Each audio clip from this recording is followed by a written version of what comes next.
Loving you isn't the right thing to do. How can I ever change things that I feel?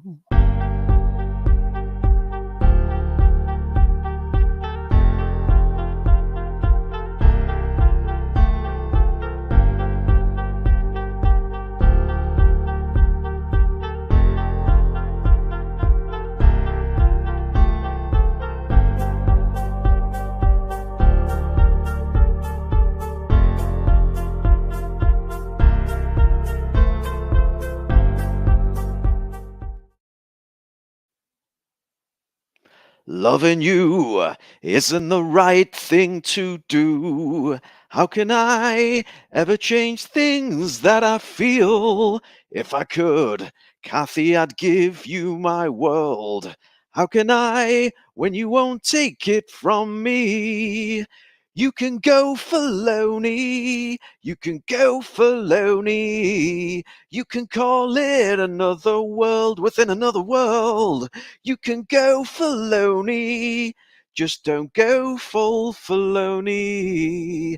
Hello, man, babies! Oh, a bit of Fleetwood crap for you there. I hope you enjoyed that one. I know some of you've been making use of the mute button for my intro, but hey, I've got to warm the cockles up somehow. So we're back. It's Wednesday. And you know what day it is. It's the day of the Ahsoka roast, and we're back again. I see you all in the chat. Please be nice about my singing. I'm working on it, God damn it. I'm doing my best over here. So we are on the 13th of September, August 2023. It's not August. Holy crap, it's September, isn't it? I am Ruin Johnson, the biggest shit poster on Twitter and the greatest Hollywood director of modern times. And on this evening's stream/podcast, we are talking episode 5 of Ahsoka. But before we begin, you can find us on the YouTube or on the Spotify, or if you're all oiled up, pants down, Hugh Edwards, prancing around your front room, we're on OnlyFans as well, so make sure you check us out there. If you've not shut down for the damn evening, as Mr. B always says, lots to get through. Let's get the retrobates out. So, first up, he is, well, I don't know how to break this to him. He is in the top 17 ASMR artists in the Young Posh and Twin category. He is the man who really breaks things down like nobody else can. And you never know, we might get a tune out of him tonight. We'll see. It's the Dark Lord Sith Chord. Hello, Geordie. Evening. Yet again, I find I have slipped down in the ASMR I category. know. Is this just because more twinks are sort of aging into legality, or is it that I am getting worse?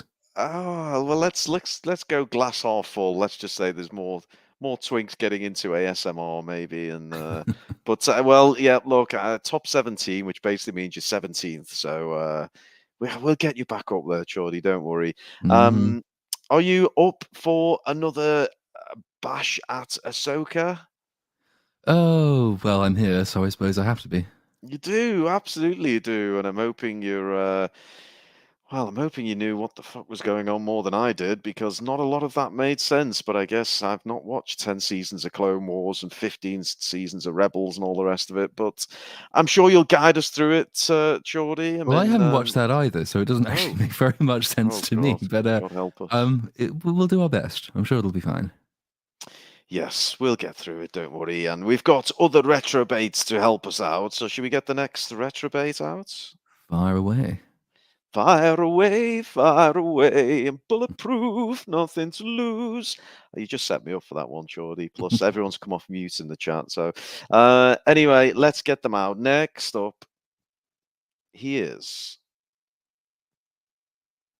our Star Wars novelist. Watch out, War and Peace. It's the Jester from Leicester, the man with the finest cakes in the galaxy. It's Emperor Kipling Swap Shop. Get out here, swappers. Yes, hello there, Ruin. You just joined me while I'm halfway through a manor house cake again. It's lovely and Oh, very delightful. scrumptious crumbs everywhere. The Kippers is really catching on there. All your fans there are saying hello, Kippers. So we will have to stick with that rather unfortunate nickname you've acquired. But yes, you up for a bit of Ahsoka tonight? You ready for No, this? never. No. Oh dear. Well, you're just gonna have to do it. I'm afraid it's a chore we all have to put ourselves through for the sake of a bit of comedy and light relief. But let's go through this pain together. I only get a couple of hours out of my Iraqi prison cell, and I chose to spend it doing this Ahsoka stream. So let's make the most of it. Swappers, should we see what other retrobates we've got lurking in the green room? I think we should. Let's not waste any more time, shall we? Let's not get bogged down in the intros. Brownie's already told me off once. Okay, next up, I'm checking the green room, just gonna see. No, there's no Mega Geek. No, there's no Robot Head. Who else is there? No, Drinker's not on. He's doing his own stream. Don't leave us, man, babies. Next up, he is the man with the keys to the greatest YouTube channel on planet Earth. He is the man I like to call the Yorkshire Ripper. The police like to call prisoner 14327, who's currently on remand. He is the 50-year-old virgin. It's Mr. Skullet Brown. How you doing, Brownie? It is I. Good evening, chat. Good evening, guests. Good evening, Ruin, you destroyer of hopes, dreams. And all the rest of it. Well, Brownie, we're going with a tight four, aren't we, tonight? We may have others join us, but this is I our think opening. one of our other guests has obviously shut down for the evening. Oh no! Well, we'll try and get him oiled up and back out here. We really need Z. But in the meantime, let me see. If we name me a famous foursome. Give me the A team. Right. If we're the A team, who is everyone? Let's get this one nailed down straight off the bat. I mean, I've got to be Hannibal, haven't I? I'm calling the shots here, so I'm claiming Hannibal. So what was the political famous for in the early 80s? Oh God, you're really going to go down that road? Yeah. Well, whose face? I mean, probably Chordy's. I imagine You it's go got to be Beatles. Oh, the Beatles. I could be all four of them. Chordy, you okay with being face in the A team? You got any idea what I'm talking about? Or is I this... have never knowingly seen an episode of the A Team, so I don't know. The only one I know is Mr. T. Well, you can't be Mr. T because obviously Mr. Brown is already called Mr., but he has a fantastic African accent there. Not that Mr. T does, but you know what I mean. Who does that leave? Swappers, I'm afraid you're going to have to be Murdoch. Oh, fair enough. Why not? Unless you want to be my throat for the rest of the stream, shall we? The sexy chick. I guess that's always a chance. Okay. Biker Rex is suggesting we should have gone Teletubbies instead. That's a fair shout. Teletubbies, who's the one with the handbag? Poe? No, that's Tinky Winky, isn't it? Or is it Dipsy? Which one is? No, I think it's Tinky Winky. Does anybody know? I think Tinky Winky has the handbag. I think the green one, whose name has just disappeared completely, has a weird hat. Lala has a something. Oh, here you go. Sorry. Oh, that one. Chat moved up. No, yeah, Wanky Wanky. Amelia Bedelia's on it. Tinky Winky. Dan the Ham says, "Who's the son?" I think that's got to be Swappers, judging by his avatar, hasn't he? He's got the. I know it's more like the moon, but anyway, we are absolutely getting bogged down now, aren't we? Teletubbies and A-Team characters. That's how we roll, folks. Good evening, everyone, including all the fabulous folks in the chats. We see you all. We love you all. 127 babies joining us for this tonight. I would like to start us off. I did this last time, and it was a good little challenge, and Chordy was remarkably good at it, so I'm going to give him no thinking time at all. I'd like to get your obviously we're going to get your deeper thoughts as we get into this, but I'd like to get your opening thoughts. Last time I gave you a word count. This time I'm giving you a timer. Oh God. Brown, you've Yes. got about the same length of time that you last in bed. You've got 10 seconds. Go. 9. To do what? So your thoughts on Ahsoka? 7. Episode 5. 5. 4. Confusing. 2. Retcon. Funny in places. Oh, he made a late splurge, which Sorry, folks. yeah, is kind of typical for Round. Swappers, let's see if you can do any better for us. I'm going to give you a rather generous 15 seconds. Go, Swappers. Well, I thought it was as boring as usual, although there was one good bit halfway through it, which genuinely impressed me, sort of. But you really does make you realise how much you miss John Williams' score and how much integral he is to Star Wars, basically. 5, 4, 3. You got 2 seconds. 1. Okay, he's done it. He's done it. He's done okay. He's done okay. He's finished a bit early, but we won't hold him to that. Geordie, Geordie, I'd like to give you a challenge. You got 4 seconds. Go. Occasionally pretty pseudo profound waste of time. 2, 1. Geordie's the man. Impressive. Geordie is the man. I could have said to Geordie, you've got 70 minutes, and he would have finished on the nose. I give him 4 seconds, and he still nailed it. Geordie, you're my hero. Look who's here. Thank fuck. Hello there. Oh, hello, Z. It's so glad you've joined us. Did you have to reboot the old system there? What was going on?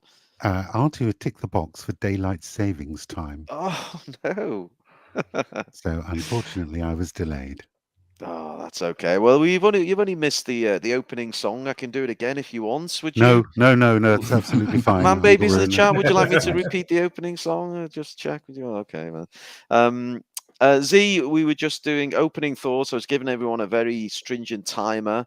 Z, I'm being generous at you. Would you like to sum up your general thoughts on Ahsoka Episode 5 in a very generous 20 seconds? Go. If you're a fan of the Clone Wars, you're probably going to spurg all out over this episode, but for all the wrong reasons. It's okay at best if you just break it down, but it's not good rap. Oh, you finished a bit early there, Z, but that's all right. We'll allow it this one time. Question, if I may. Where did this word spurg come from? Spurg. Yeah, but Z wasn't even on, and he repeated the same word I used. I thought it was splurge. Oh, I thought it was Spurg. I thought it was like Star Wars Theory's middle name or something. Oh, right. It's not real Spurg, though, unless it comes from a penis in the Spurg region of France. The other stuff is Prosec Spurg. Well, let's not get bogged down in the splurging and spurging, shall we? Okay, we've got a bit of chats. We do some shoots. Do some bloody super chats if you want. Look at this! Look at this avatar. This is so good. Oh, what a piece of art! Go on, Brown. You do it. In the chat, R2 the Whites for $2. Never go full Filoni. He's quoting my opening song there. You missed it, Z. I did a wonderful rendition of Fleetwood Mac. Black Lives or Black Votes for $5. Nice. Who wants to sing this then? Swappers, this is you, mate. Oh, yes, go on, Swappers. Ahsoka, bring me Sabine. Give her a one like Shinahati. Give her an ass like Hera the Twi'lek. And tell her that she's got a rack like Smilex. Oh, wow. Black Lives or Black Votes. That was absolutely fabulous. That's how you do it. That's some tuneful lyric writing there. Now I'm kind of regretting we didn't get Geordie to break everyone's hearts with his really touching voice. Yeah, everyone enjoyed that one. Subscribe, donate. Spurg. Tick, untick, thumbs Blah, down, blah, leave whatever, some yeah. negative You know what to comments. do, blah, blah, blah, You know blah. what to do, folks. It is Ahsoka. There she is. She's smiling, which she does a number of times in this episode. Do you need to load up some slides for me, Brown? What's going on? Do I? Are we doing? I'm on it. Oh, we've done the thoughts, haven't we? Of I'm the on, episode. yeah, we have. I'm on it. Okay, it is that moment which I know all you man babies enjoy. It's that time where we have the wonderful, it's kind of a recap, kind of an intro. Brownie, this is your thing. Who would you like to regale us this week? I mean, well, I think there's only one person for the job, really. okay. Swappers, do you think we should pick Z? Yes, please do. Yes, I'm going to go and gargle some salt water. Oh, yeah, that would have killed Swappers. That. Are you done? Not yet. Go on. Fill your boots. Betrayal! Sabine Wren once Shit! again ignores a direct order from her master Ahsoka Tano and helps the enemy by giving them the Golden Snitch, containing a map with the location of the exiled Grand Admiral Thrawn. With the map destroyed and no way to track their location, Night Sister Morgan Elsbeth catapults her ship, the Eye of Sion, into a galaxy far, far away. We rejoin our heroes with General Hera Syndulla, who is looking for her missing friends, blissfully unaware that Ahsoka has been yeeted from the henge by Jedi outcast Baylan Skoll. Very good. Every single one of these is just so much better than the actual crawl we got in episode 1. Yeah, and actually better than anything we see after it as well. There's a 3-word review for the poster. That's perfect. Everyone appreciates you just destroying their speakers and ears and hearing. So thank you for that, Z. The Biker Rex. Oh, sorry. How dare I bump? I know. How dare I didn't see it, Brown. So busy. Go bring it back, and we'll come back to you, Biker. But thank you for. I was going to say we'll do the drinking game in a minute. I fucking am. Swappers, go on, mate.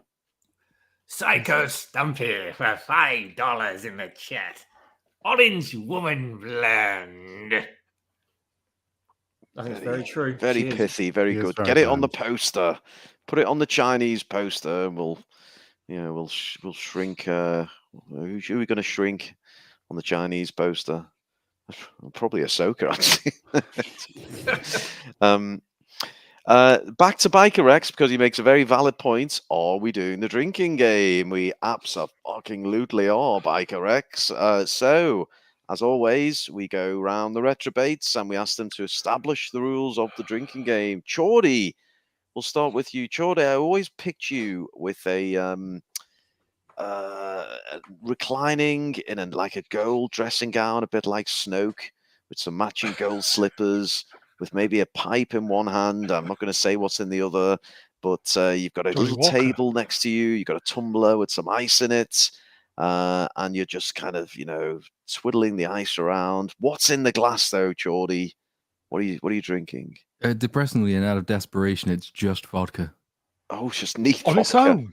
Yeah, on its own. What? I ran out of whiskey, and I had this in the house, and I didn't have time to go and buy any better drink. No mixers. No, I don't really see the point. It's okay on its own. I don't really like Coke. If you know what I mean. Well, Chordy, what are you going to establish as one of the triggers for the drinking game tonight?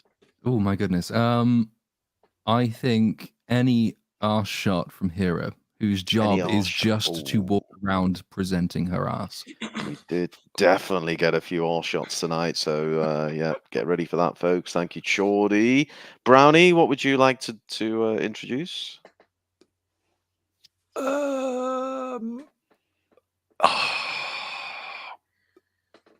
Is it exposition dump? Yeah, well, it's a pretty safe bet, isn't it? So, yeah. Okay, we'll give you that one. Nameless, no name. goes with the rock solid crossing arms, the crossing of arms. There's a few of those. Drink for every hyperspace whale you see. Oh my Oof. god. Oh. Oh dear.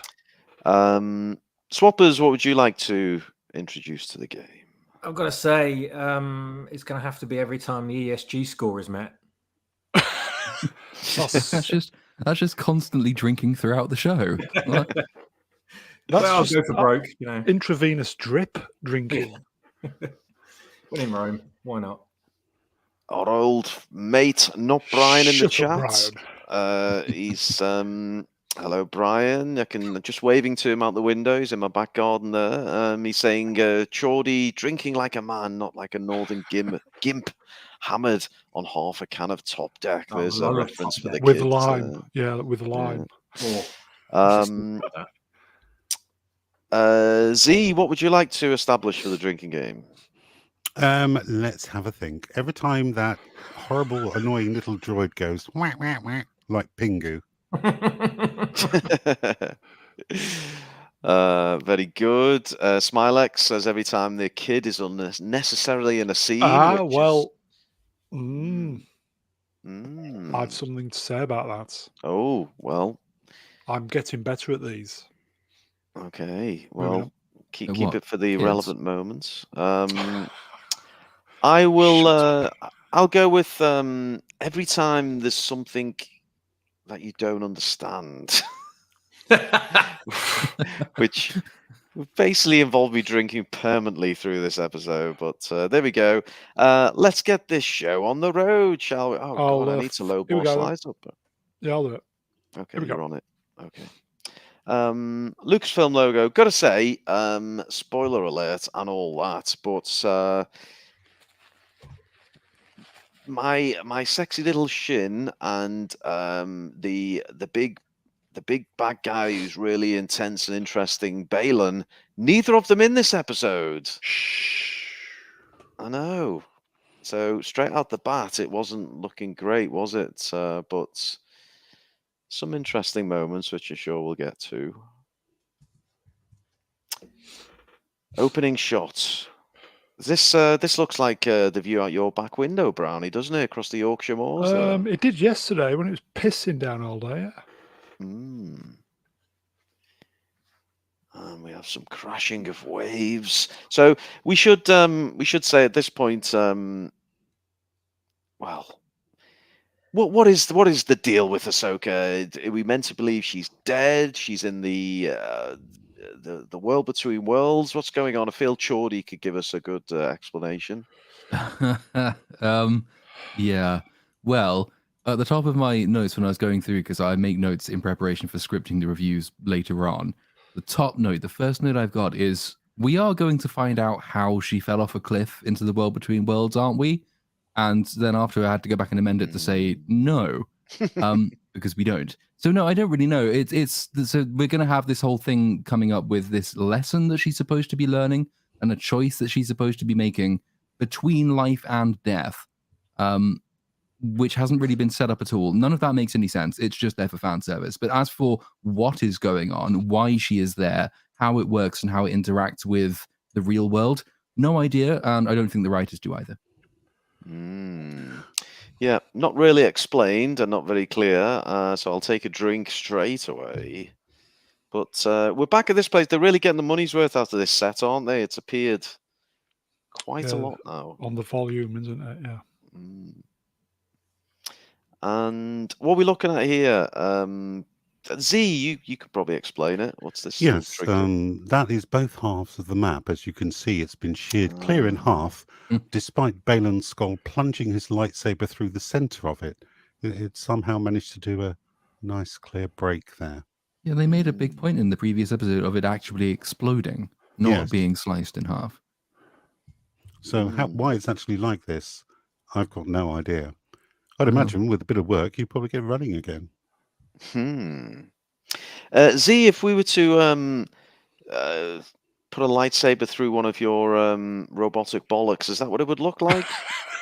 The inside That's of your exactly what it would look like. One great big ball sheared in two. There we go, folks. For a revelation for you there. So we have a. Whooshing. Oh, he does like his.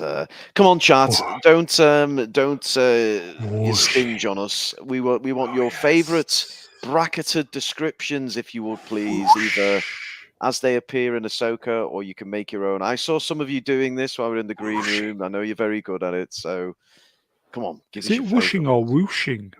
Well, Whooshing. Well, hang on. Don't overthink it, Brown. Let's get Lordy to do it because he is a bona fide It is. ASMR artist. If you would, Lordy, how would you pronounce this? Whooshing. Whooshing.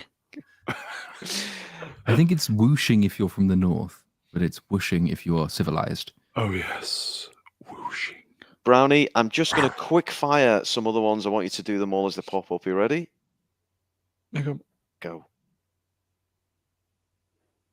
Melodic rumbling. Oh, squirting. Oh, yes. Alarming moaning. Splurking.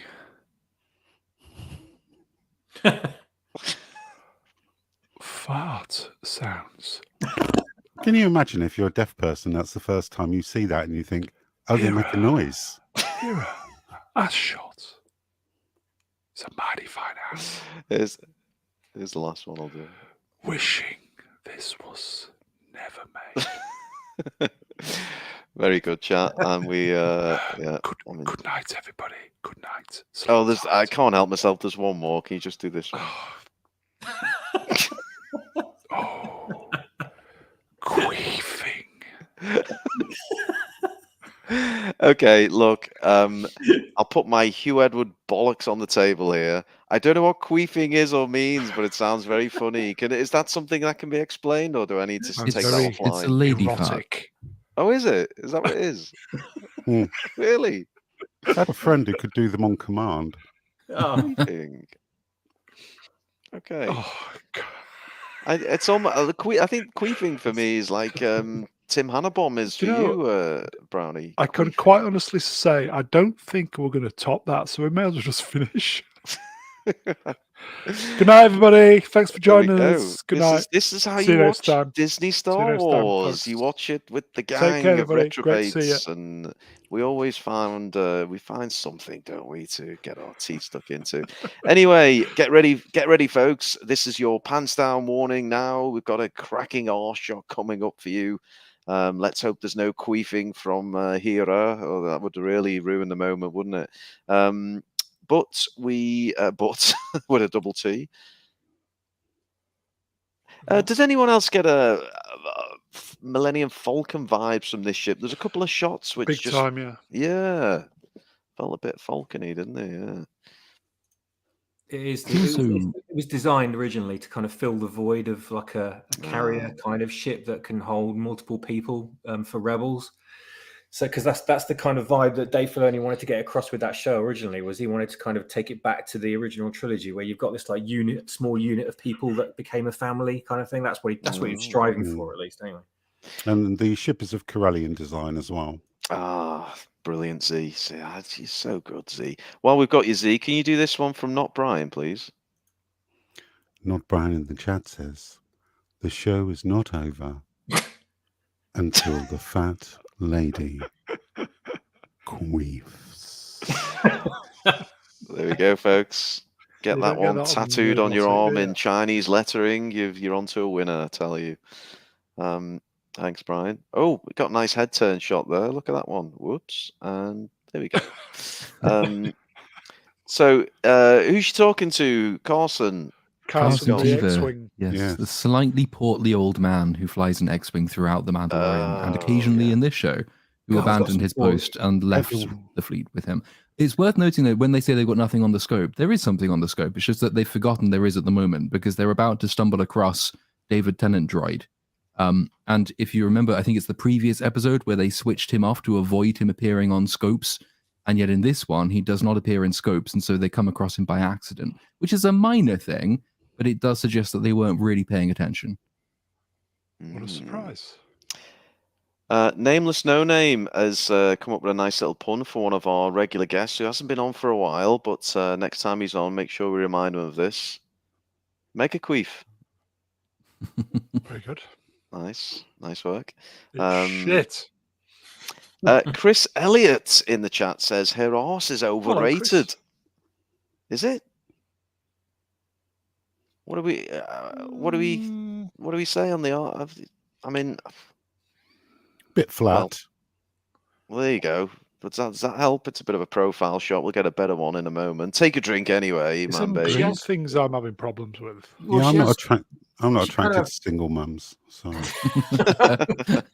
She kind of has two arses, doesn't she? One on top, on the back of her head, and one down. Yeah. This I did laugh.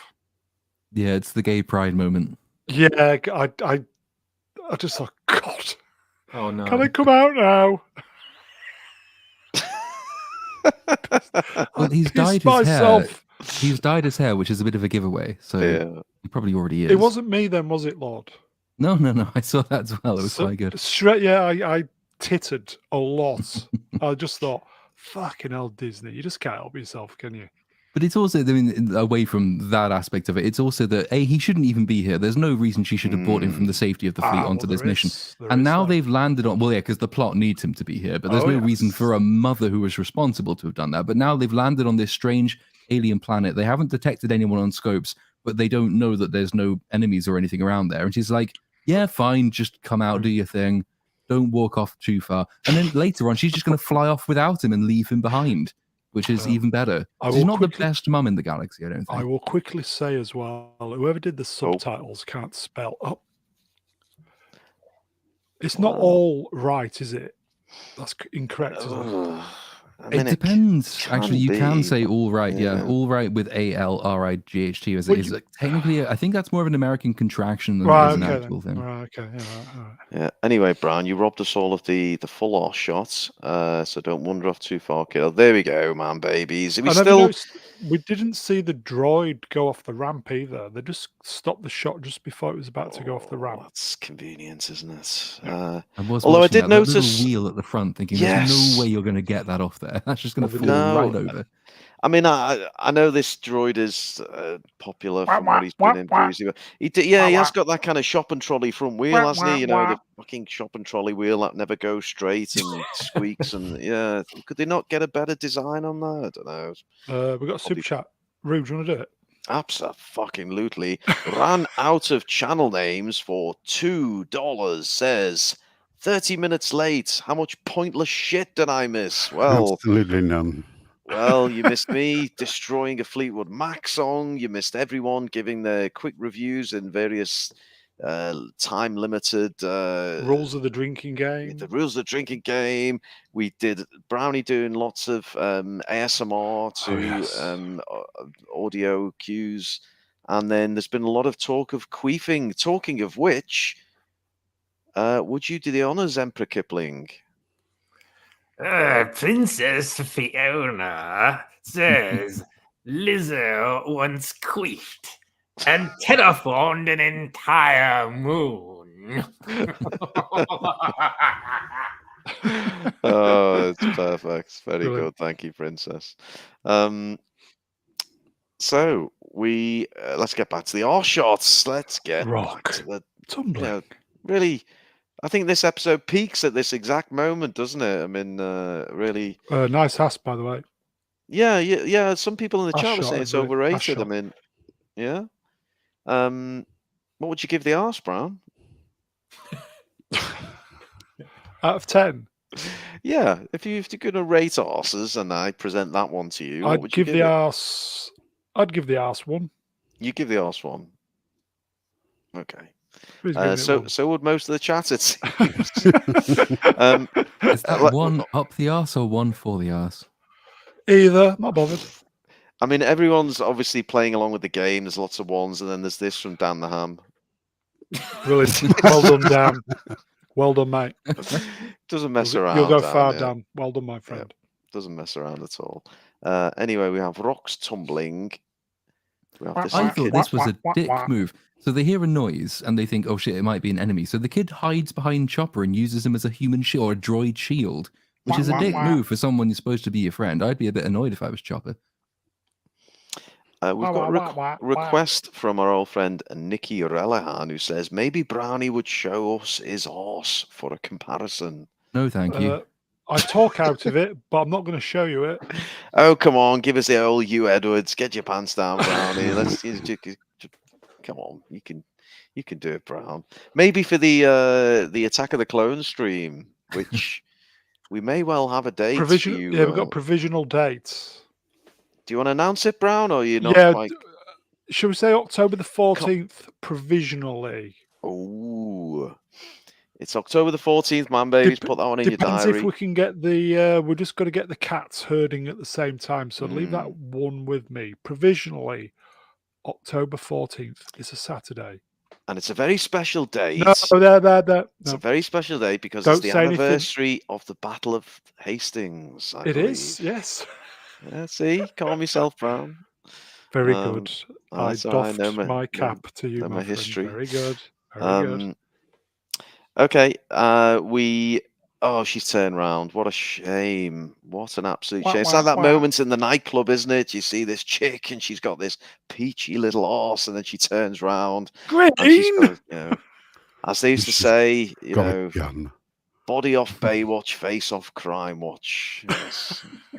There's another one for the kids. So what's this robot? He's got a.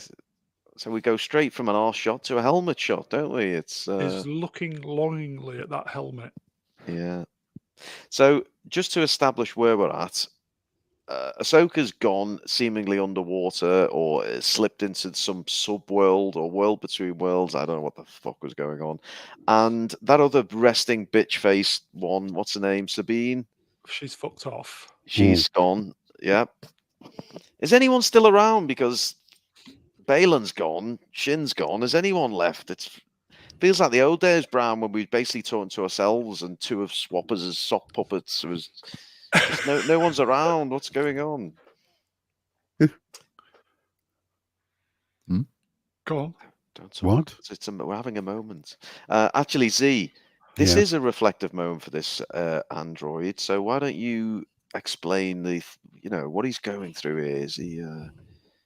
Well, Yang here is holding Sabine's helmet and polishing it lovingly. He's lamenting the loss of his absent friends. He doesn't know where either of them have gone. But he does have a free helmet. Oh, there we go. And that's why Z is the top 16 ASMR artist, folks. There you go. The question, does he know that they did not disappear together? No. I didn't think so. But then also, does he know very much about the world between worlds? Does he know it's a thing that you can just accidentally stumble into if you fall off the right cliff? No. So, in other words, the two most plausible explanations anyone in fact has, including Hera, are either that they are both dead or they have both left this star system. Yes. Neither of them seem to give a shit. Look for a single facial expression. This is the only line of dialogue that really conveys any kind of fraud, worry, or tension. But look for a single facial expression which tells you from Hera in particular that she's really worried about her friends or sad that they might be dead. There's nothing. They don't react. That they know because the plot kind of skips forward a little bit. They already kind of have it baked in that they've probably somehow survived in some mystical way. And we're just waiting to find out how, which really sort of takes this dramatic moment and makes it beige. Ooh, I like beige. I can see you in beige, Brown. Would. Yeah, I can see you some beige corduroys, Brown. Yeah. Swappers, I feel as though this is a wonderful super chat, and only you can give it its both barrels. So if you would please, Swappers, Kippers. Vex Electronic here in their chat for $5 Canadian. Will you finally give me that tentacle head pussy scissoring scene I desperately want from this show for $5 maple syrup? Oh, maple syrup dollars. I do like a bit of maple syrup, I have to say. Thank you, Vex. Great to see you. Oh, are we going to get that head Not in this tentacle head episode. scissoring pussy scene? Maybe in the porn parody, which will be a lot better scripted and plotted out than this obscenity. So anyway, droid being all reflective. They never listen. Yeah, poor droidy. He's really seems to be suffering. That's a nice shot. So can we give it some credit? Nice wide angle shots. I mean, if that was Z, I can't help but think Z, you'd kind of stutter and fall into the world between worlds, wouldn't you? And Purely by accident, yes. yeah, but then you get to meet your maker. You get to meet Anakin. That would have been nice, wouldn't it? I guess. I mean, he is a bit of a mass murdering bastard. I suppose I could let that slide. Everybody else yeah, we generally leave those things be. So roll the credits. I don't know. Felt like that they came quite early 40 this minutes, not bad. week. Okay, good. You happy with the pace, Brown? Yeah, so far. Okay. Well, okay. If you want to keep the pace up, then when I ask you to do an accent, you better damn well do Yeah, it. Not man. fuck Yeah, around. Here we okay. go. Give it the full Jamaican, if you would. Here's Sword and Storm. This episode of Ahsoka is brought to you today by Member Berry and the number 69. Mom. Very good. See, you can do it, Brown. You just need to let go. This Shadow Warrior. the chapters, episodes, parts. They always have to think of something fucking new, don't they? What's it going to be next time? Fractions. You know, what are we talking? Slices of cake. It's called Shadow Warrior. Why is it called Shadow Warrior? Anyone want to suggest? Just trying to be fancy. Don't know. No one knows. No one knows. No one No cares. one cares. Jay Jameson in the chat says it's a bit of a try-hard name. Yeah, I think you're right. Oh, here we go. So, Oh, look at that. I'll be honest. Isn't that amazing? Is that genuine, Brown, or is that shredded with sarcasm? What do you think? I felt it was sarcastic. Yes. Star Wars Theory will be coming in his pants over this. Yeah, Biker Rex says this is Filoni being an edgelord, and I have to agree. It does seem to be the case. I will just go on record saying I don't know what the fuck was going on here. Apparently, this is something which happened in Clone Wars, was it? I don't know. But ultimately, this needs to work for everyone, and yes, we got Hayden. Yes, we got Anakin, and there were some nice scenes. I'm not going to shit all over it, but I remember. I don't understand it. Maybe let's bring in a man who maybe does slightly more than the rest of us. Z, can you put some sense on this, if you would? Yes, I would like to offer my explanation of what's happening here. Now, this is depicted here as the world between worlds, or the Veil of the Force, as seen in the episode of Star Wars Rebels called The World Between Worlds.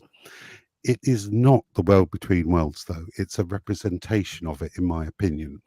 At this moment, Ahsoka is in the sea below the henge. Her body has gone into shock. She's drowning, probably dying, and this is a self-induced coma that she's put herself in to keep herself alive. In my opinion. Okay. It's you bigot. Yeah, so it's all a figment of her imagination and interpretations of places she's been in her life. She's basically fighting for her life at this point. If you think of it in the same way as when Kylo Ren imagined Han Solo in The Rise of Skywalker so that he could forgive himself, it's the same sort of coping mechanism. Okay. I'm willing to go with that, Z. Thank you very much. How long was Ahsoka under the water, though? Because I feel as though it was a bit of a layer in space moment. She felt like she was under an awful long time. Are those fucking dangly things on her head help her somehow? She was underwater long enough for the tide to take her several hundred miles out. Yeah, but saved just in time, apparently, conveniently. I do like this exchange. He says to Anakin, "You look the same." No, he fucking doesn't. It's a terrible CGI representation of him. He looks nothing like the one we. Yeah. Oh, fucking Ahsoka. He has the gall to tell her that she looks old, as we see He right does. there. Yeah. It's like, no, actually, of the two of you, the one I'd say is aged the most and the worst is probably the one who's been technically de-aged. Brownie, I've got a feeling this could be. Let's recreate it, Brown. I know you don't like me go down these rabbit holes, but I'm going to do it. You can't stop me. I'm an entertainer. Here we go. You're in the 4-hour stream, nightclub. everybody. You're in the you're in the nightclub, Brown. You see your old crush from high school, played by Zee-ThreePIO. You approach her, drink in hand. You think this is your moment, and you use this line. Go for it, Z. Go for it. Sorry, Brownie. Well, this line. This line. In what style? Just as yourself, as your 19-year-old self. All right, love. You look the same. And then she says, Z. You look old. Fuck you. And that's where Brown throttles Walks her off. around the neck, and the police are called, and they arrest her, not him. That's. Do you how like we kids, roll. mister? Is that what you like? I'm Cut the calling the crap, police. mister. I'm going to stream this on my Twitch channel right now. You file of facts. Scoffs. Yeah. Well, she took it well, though, didn't she? She took it well. That happens. Actually, what happened? The script. He could have just said, like, you look old, and she could have just retorted immediately with, you look deep faked. Yeah. I wish she'd come back with, well, no one's ever really old. Yeah, that would have been a good one. Thanks, punchable face.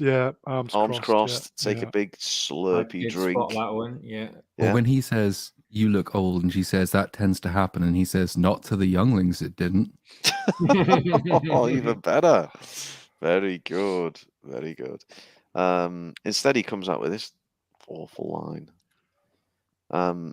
So he's referring here back to her duel with Balon, isn't he? Is that right? Yes. In fact, she got bossed by Oh, Balon. well remembered. Well done. Ah, not bad considering I was half cut. Brown, can I just ask a question? Have you ever experienced this realm that they're in while in your drug-taking youth? No. Interesting. I Mm. don't know what's going on with Anakin here, but he looks like my nan. Nanakin. Yeah. Some of the CGI looks reasonable. Some of the de-aging in certain shots looked reasonable. I was listening to his voice in this. As soon as he opened his mouth, he started talking to Ahsoka. Yeah. I immediately thought he was going to say like, "Hey, forget about it. You want to go get a pizza?" Hey. It's a me, a Mario. Like he's from New York, just completely. Because he was in a movie like that. It was like some kind of pizza shop kind of movie a couple of years ago, I think. And he's still got exactly the same voice he had in that as he has in this. They have changed his depiction in this because he doesn't sound anything like the Anakin most people will remember seeing from the films, for example. I think they've probably tried to style him a bit more like the Clone Wars version, who was more, to use a pun, animated. But it comes across as a bit weird. Like, he doesn't sound the same. His accent even sounds different. His delivery is different. He's trying to act a bit more, and I don't think it works very well. Is he actually there, or is it in her mind? Who knows? Oh God, you're overthinking it, Brown. Take a drink, man. I like the dream explanation, but I don't think it makes sense in terms of timeline. I don't think she can be underwater for many hours while she drifts hundreds of miles out to be rescued at the end. I kind of think this probably is the world between worlds. Because also, why would she go underwater, drown, lose consciousness, start taking on water, and then suddenly decide as a defense mechanism, I'm going to dream about this lesson that my old master has to teach me. Which, because I like the idea behind that way better than the idea it actually is the world between worlds, because I fucking hate the world between worlds. It's just that I think because I hate the world between worlds, that's probably what they've gone sincerely to depict. But it doesn't make a huge amount of sense even in that depiction, because why then is Anakin not post Return of the Jedi Anakin? Why is he still Clone Wars Anakin? Why are we still doing he's going to turn to the dark side and we're going to leave this office and being an evil twat Anakin? I don't think any of this makes any sense. Yeah, it didn't make any sense to me. And fair point, I think it was Black Lives who made it. Absolutely zero arse going on there from Ahsoka. Flatter arse than Brie Larson, really was disappointing. Oi! Well, the only other answer is she fell off a henge and in through a portal and came out here, which I think is equally unlikely as her trying to survive several hours underwater. True. There is one other explanation. Swappers, would you read this explanation from Princess Fiona? Princess Fiona in the chat says that the are in the queef between what the fuck are you talking about, Fiona? They are in the queef between worlds. Yes, I do believe they are. The missing letter through you there, Swappers. What if she can breathe underwater? Well, there we go. Maybe there's got some gills underneath that fucking cat thing on her head. I don't know. Maybe she can hold her breath longer than what? It's with a cat on her head. Well, we're getting into Star Wars Explained territory here, and I'd rather not. Okay. But this brought me out in a cold sweat. The mention of actual training. I mean, this really freaked me out. I don't know what Filoni was thinking of here. It also doesn't make any sense because he doesn't really finish anything. Cat was great. Nothing is completed in the 3 sequences he goes through. I think that's just foreshadowing for The Last Jedi, isn't it? Where Luke never completes anything with Rey. Yes, everything leads to my... This is why, so I'm sure if you Google this, you'll find there are already a number of people theorizing what the point of this lesson is supposed to be. But the lesson is boiled down to a single binary choice. Do you choose life or do you choose death? And that's seemingly that's the language that he deploys all the way through. That's the lesson he's supposed to be teaching. But at no point has that ever been a problem for Ahsoka, in this show at least. And I don't think it really was in Rebels either. Like, at what point was she ever straying on the edge of turning to the dark side, for example, or choosing to kill as opposed to save? Or none of this actually means anything. The Mortis arc in the Clone Wars, we had evil Ahsoka then. Are we paying that off here, or is that... No, I don't think so. And when she goes a bit Sith eyes, it's all a little bit woolly. There's no reason for that happening. Ruin, do you know what he's talking about? Because I don't. Sounds great though. Well, I told you it. Yeah, he does absolutely. A lot of this was confusing me, but then Psycho Stumpy has just made everything crystal clear, and we'll get Chordy if he would to read this one out, if you would, Lord. Psycho Stumpy for $5. I just assume she can force queef air bubbles to breathe. There you go. See, it's the perfect explanation. If only they'd showed it on screen, I would have loved to have seen that one. But something they did show on screen in The Phantom Menace when we covered that is both Qui-Gon and Obi-Wan required breathers to breathe underwater. Yes, so there isn't a Jedi trick for holding breath. You're right. I'm wondering... There wasn't a Jedi trick for recovering lost memories and going into convenient flashbacks, but then this show happened. Oh, what, the memory store scene? That's very funny.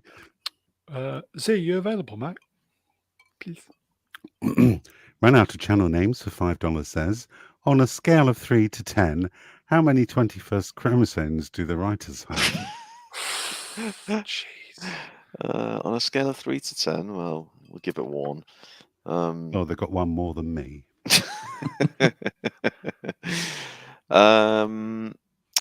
Not Brian says he chooses death after watching this episode. Can you man babies in the chats, because I don't want to feel alone here. Was I the only one who didn't know what queef or queefing was? I Who's going to own up? Did you know, Brown? No, I didn't know what Oh, queefing good. was. Okay.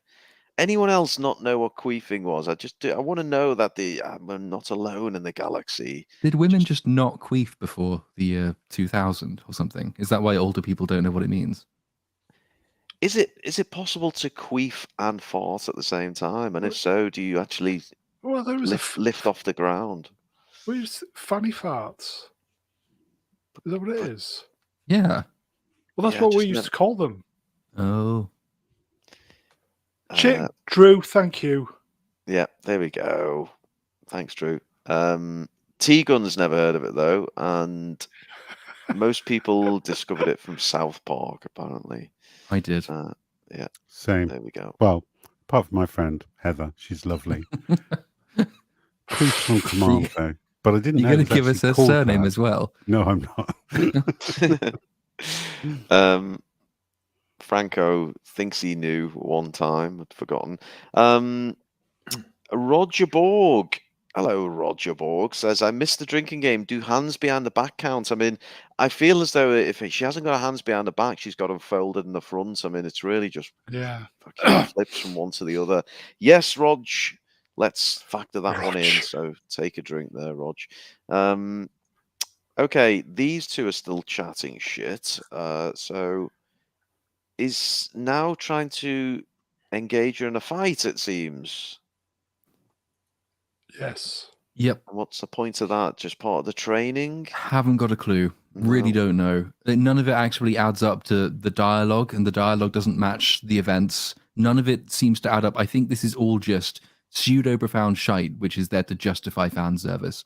So it's peak Dave Filoni, in other words. It's supposed to sound deep, but mean nothing. So it's Star Wars theory fodder. Yeah, it's made for people like him to go and sit and obsess over for 3 weeks and write and do about 5 3-hour-long videos. Creaming his pants over it.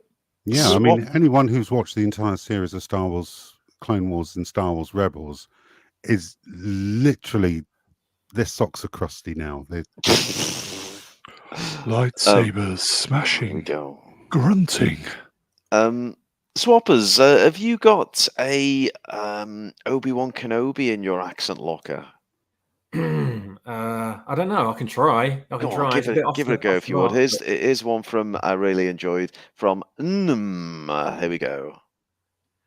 In the chat. Which are we talking about? Young Obi-Wan or old Obi-Wan here? Oh, I think it's an old Obi-Wan line. This. In the chat. I'm trying to remember how his voice went now. Where's Brian when we need him? I know. In the chat. Queef is a more civilized word in a dangerous world. Thanks, Swappers. Thanks as well. I like what you're doing there. Any queef comments need to be making on screen at this point in time. What does bequeath mean then? Bequeath. As in, as distinct from bequeath. Is that okay? It's just me being thick then. Okay, moving on. Go on, Brown. No, I like that bequeath is also a thing, but I don't know what. I mean, would that be to give a queef to someone? You have been bequeathed with gas. Bequeathed.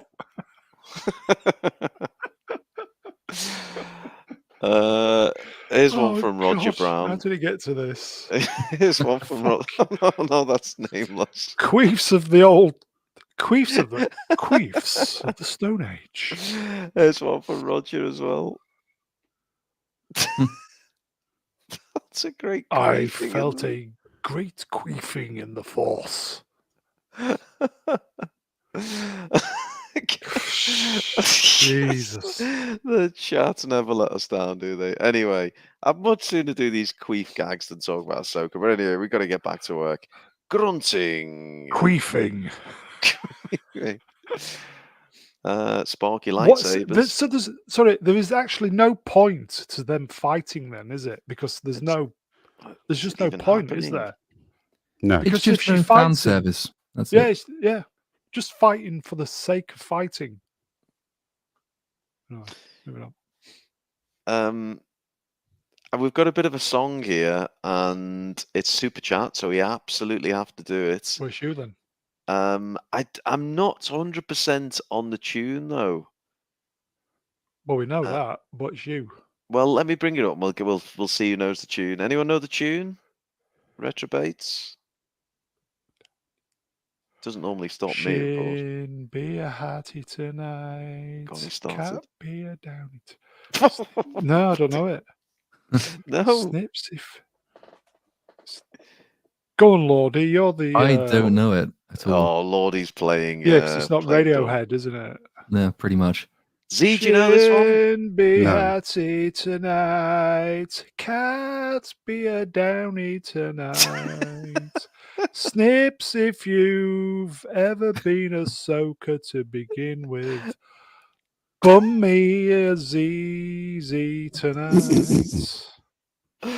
You're welcome. That was You don't 4.99. get that on Well Nerd, what's spent. it? No. Cat be a downy tonight. Holy ghost, what are we doing? Anyway, butchered that. Sorry, folks. we go back to, as Lordy said, the change in the tides and Waves crashing. the hours and the days pass by. Meanwhile, Ahsoka's still happily just, breathing water, it seems. There also seem to be some pretty jagged rocks at the bottom of that cliff. Mm. You could hurt yourself on them if you fell from the top of the cliff. Hmm. No, you just hit the portal and you'll be fine. Is it portal or porthole? Oh, God. Portal. Not Porthole. porthole. Moving on No. swiftly. Any holes a girl. Anonymous Bastard says, God, that's even worse than Ruin. So Sorry, unfortunately, folks. I'll jump out the window later. Don't worry. And an even worse review for your singing, Brown. Sword in the Storm says, fuck, I would rather listen to Sabine chat to Ahsoka. So would I. Oh, it really is bad. We've got a request, Kippers, if you would, from MJ UK. The swap's gone. No. He's- MJ UK 84 in the chat says Emperor Kiplin, your queef is strong with you. Can you give me another queef there, Emperor Kipling? It's a bit- just a No, queef. because every time I say queef,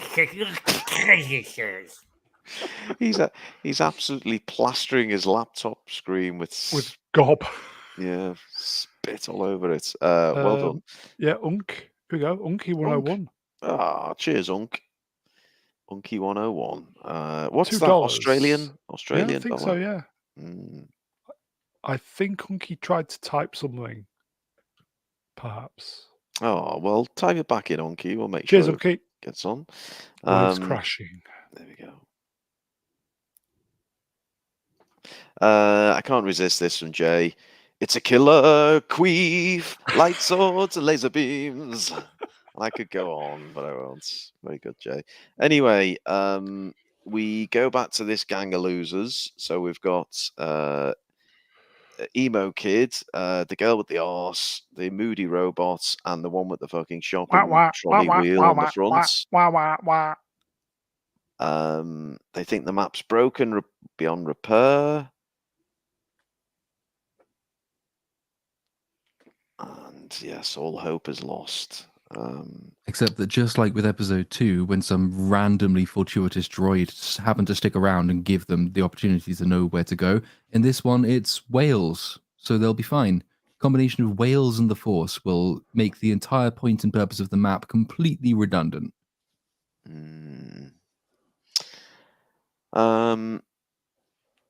Tom's just turned up and he just says, just sends his apologies for being late. He had a stupid work call. You're here now, Tom. Good to see you, man. Tom, you've missed about a good 45 minutes of queefing gags, basically. I'm sure there'll be more to come. No, let's get the full glory of the skullet there. Well, it's not quite a skullet. He's not rocking. We're the mullets, overdue at HQ. Oh, Here we go, folks. I remember. that's a fine egg in the nest he's got there, isn't it? It really is beautiful. I do like the guy who plays him, though. He's good. I do like the character. Yeah. In fact, I've never related to a Disney Star Wars character more than a moment coming up with this guy where I think it's the kid or someone says something to him and he just reacts perfectly to it. It was very good. I remember. Senator Organa. Does that qualify as an arse shot? The green. Yeah. The Looks green or like the some kind of perverted specialist. Well, she is wearing a pair of like Shorts. leather shorts on her head. So Oh, Jesus. Max says she's got a bit of the old camel head toe. I do like this chap, but I've got to say, if we hadn't seen him in this series or the other previous ones he's been in, just looking like he does now, he just kind of does look like some fucking tragically, sad Yeah. sack of a cosplayer, doesn't he? At one of Pablo these, Hidalgo, yeah. he Yes. just looks like someone who's rocked up with their own homemade costume. It's not Yeah. very well fitting, and it's like, that's the entire show. What are you talking about? true. Here you go. Obi-Wan Darkside. Mongolian porkins stolen from Twitter. Oh my God. Maybe. Very good. Let's be honest. He's only there because of the ESG score, isn't he? It would be someone else otherwise. Probably the best thing in it, unfortunately. Yeah. Other than Ray, but he's not been in it this week. It's not great fitting. I'm actually obsessed at looking at him. His Yeah, it's pant- odd. I mean, maybe that contraption, if Hugh Edwards had that kind of beltage going on, the vertical and the horizontal, it could have kept his pants up and saved his career. But anyway.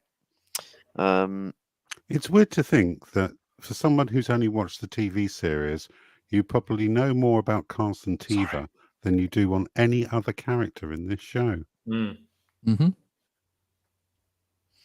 He's the one who's had the most backstory. Directing in this episode is just so tedious. It really that's is. Dave for you. Oh God, the angles and everything. It's just so flat. Everything's so flat. What did Star Wars Theory say? Movie quality. Oh, Come what on. fan movie quality? When did he become such a Disney shill? I thought he was. Every time he sees Anakin on screen, I think. Oh God. Well, she got the throat lozenges on a jacket. And, Yes, I could do with some of those right now, to be honest with you.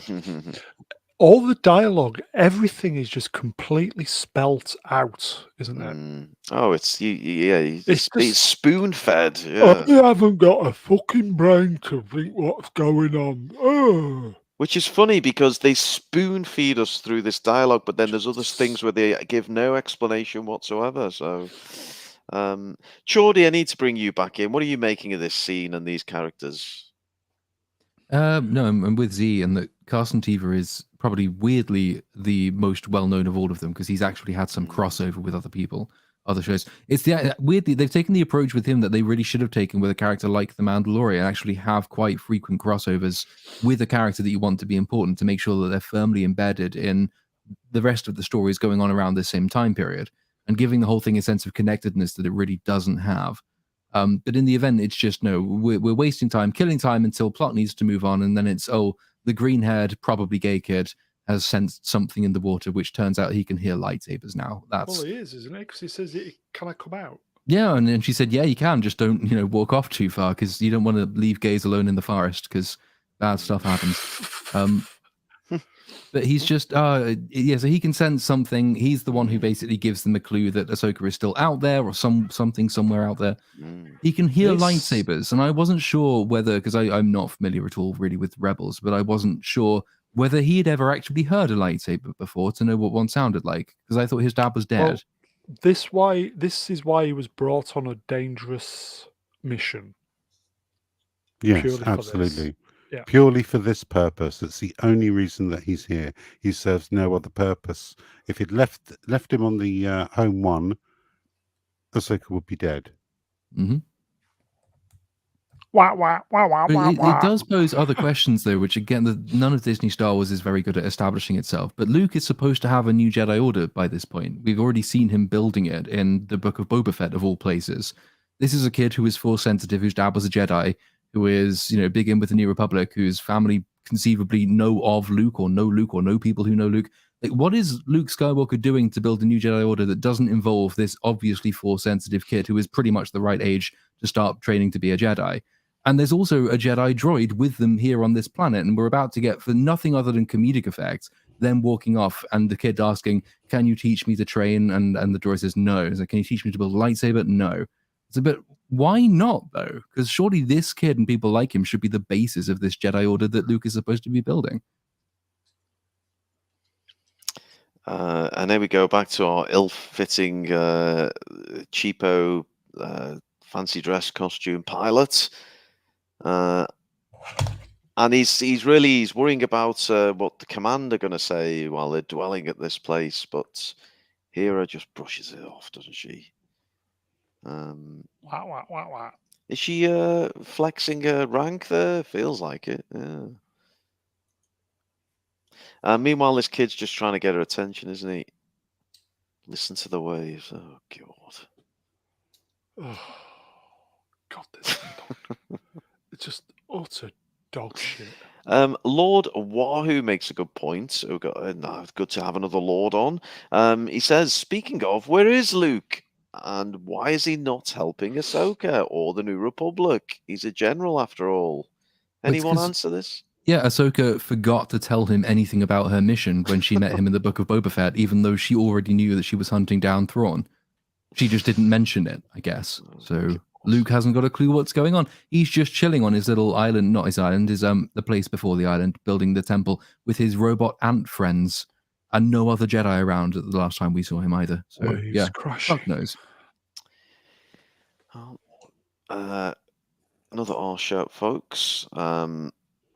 Although it feels a bit weird, doesn't it, focusing on an arse when you've got a. It looks like droid cut one-sided, price doesn't it? Star Wars, doesn't it? Yes, You mean it's a bit weird focusing on her ass while her son's standing there?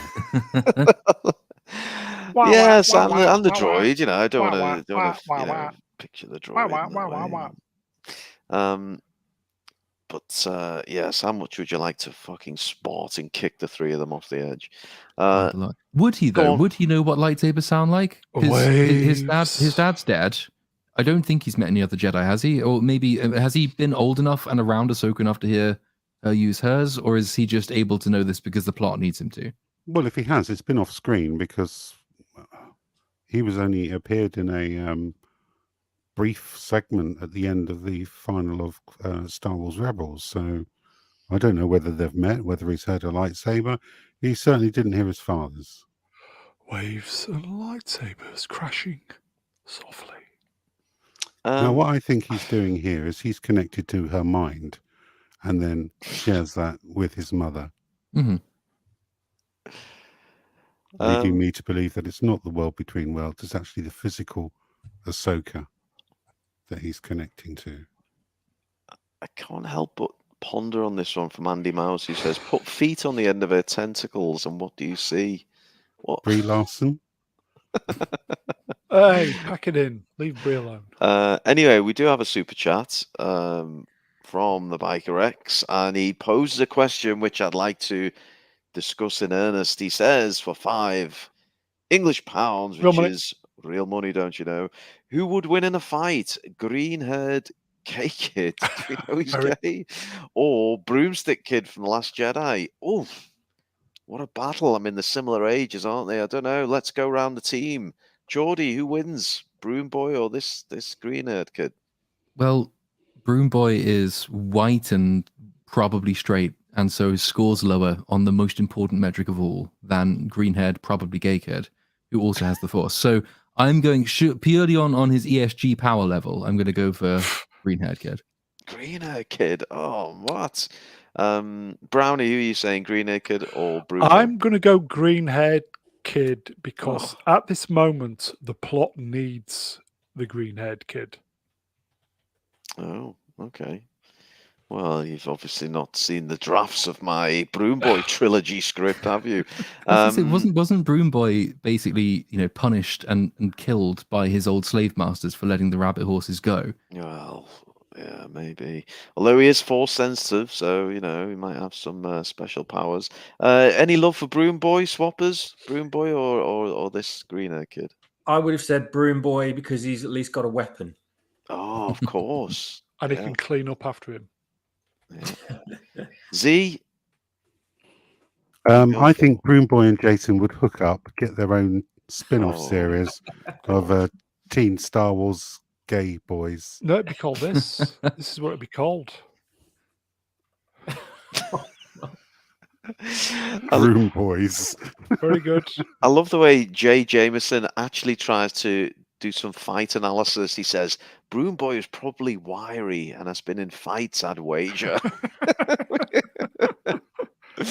1 hour 14 and we're discussing Broom Boy versus this greener kid. This is what it's come to, folks. It's just Disney Star impossible Wars. to It's do fabulous, these. isn't it? It's Yeah. fabulous. Opens up a world of queefing. It's brilliant. Anyway, he's adamant. There's lightsabers under the waves. Adamant? Where's he? Oh, Moving on. go on, bro. Waves and lightsabers crashing softly. Under the sea. Waves growing harsher. Oh. Distant lightsabers pulsing. I did not know lightsabers pulsed. I thought that was a different kind of phallic-shaped object. Go on. Moving on. Depends what Go on. setting. I want Brownie. I want your softest that you can possibly do. Distant lightsabers. Oh, smashing. Fucking hell. Wave rumbling. How can is it? I don't Waves understand how. rumbling.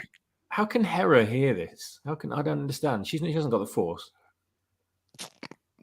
Plus, she's got a pair of fucking headphones on as well. So how the fuck Constantly. is she? That's what I thought. Yeah. Yeah, the kid says to her, "Listen, listen." I'm thinking you can't fucking hear anything with that on your head. God, it's shit.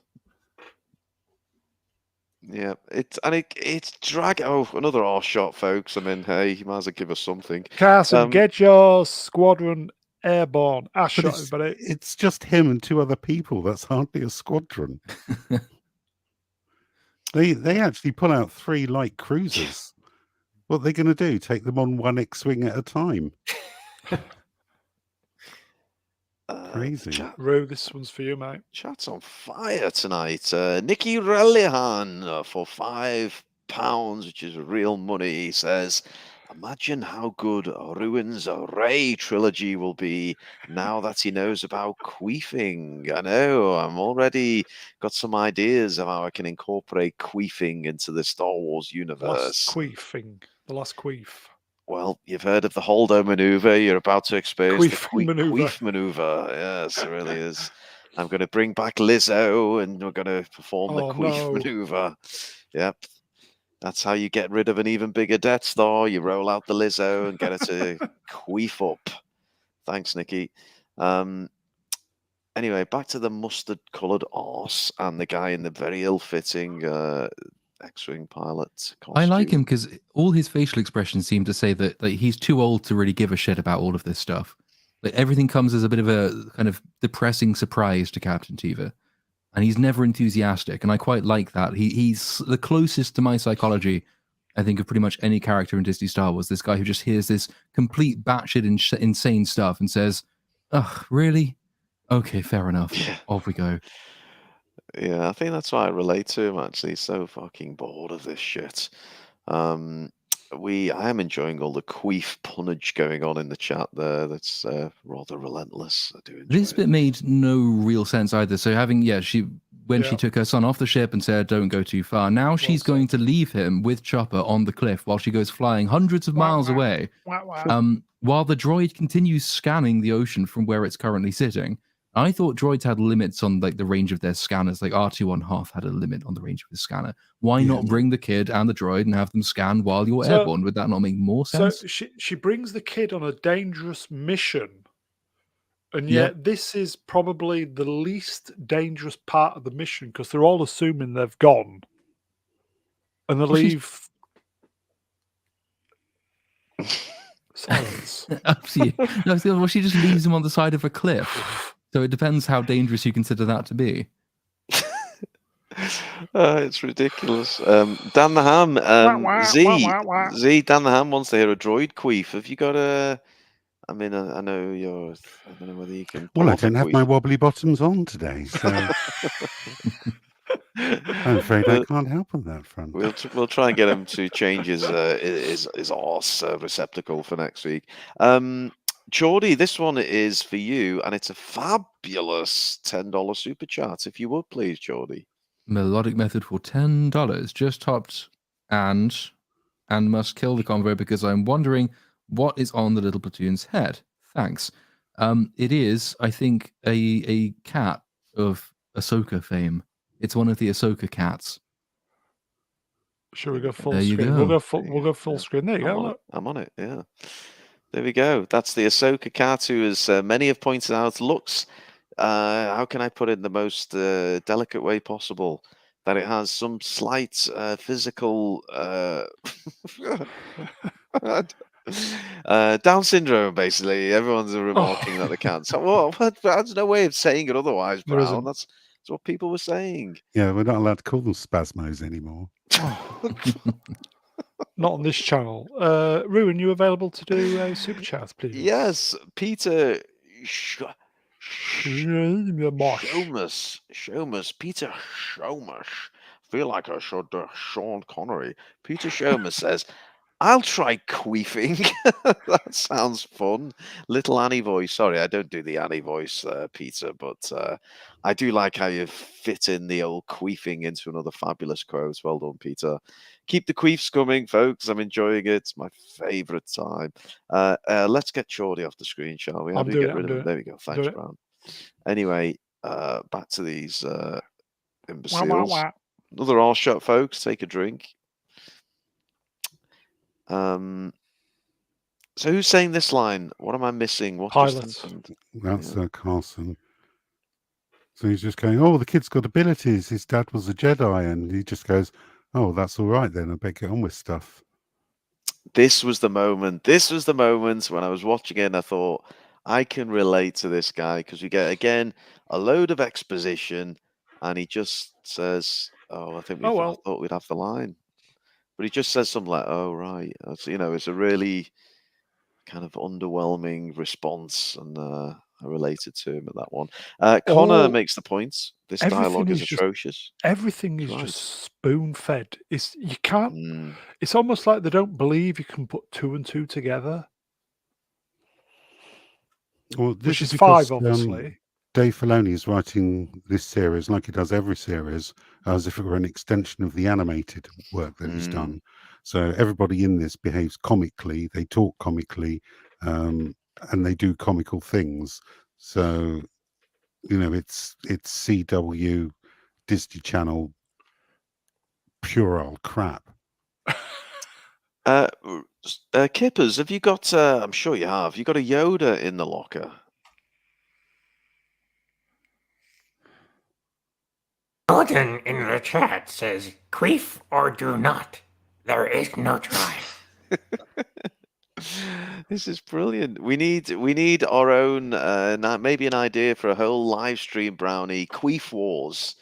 Let's convert the whole of Star Wars into Queef Wars. Well, instead of doing are you doing Shill Wars this year?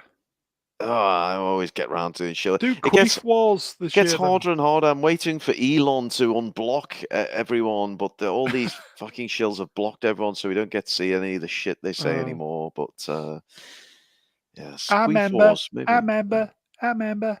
X-Wing. I remember. The massive squadron of, what is it, 3? 1.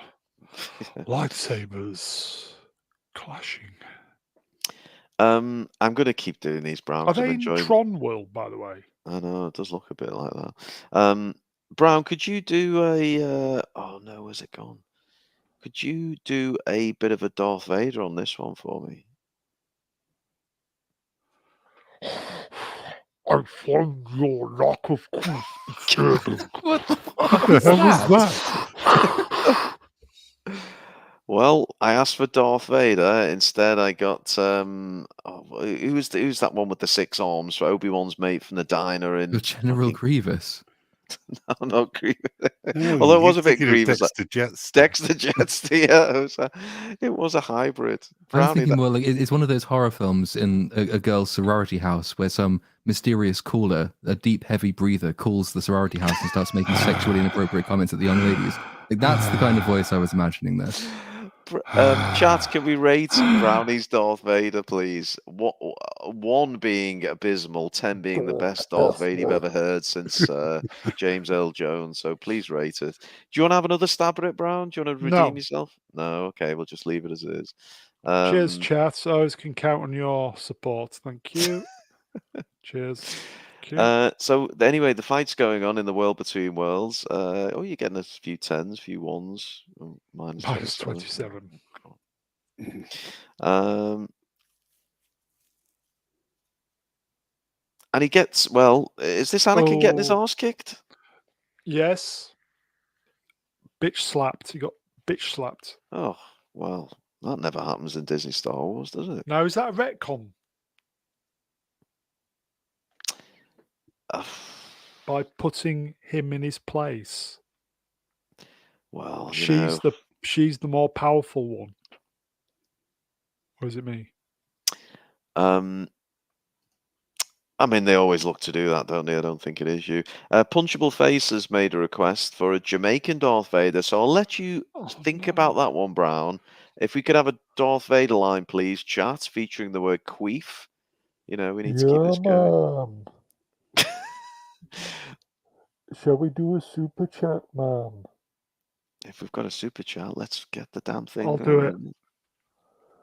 Play the high note, man, for $5 Australian, man. What's the fascination with this Carson guy? The character is so boring. We don't do anything about him, despite being in multiple SW shows. Gruntings, man. Well, you asked for a punchable face, and you thank you for the super chat. And I'm not sure what that was, Brown, but it was yeah. It was something. I personally think that Carson was supposed to be Zeb Aurelius from the Star Wars Rebels cartoon. You saw an animated version of him in the CGI version in the last episode of season 3 Mando, sitting next to Carson Teva in the bar.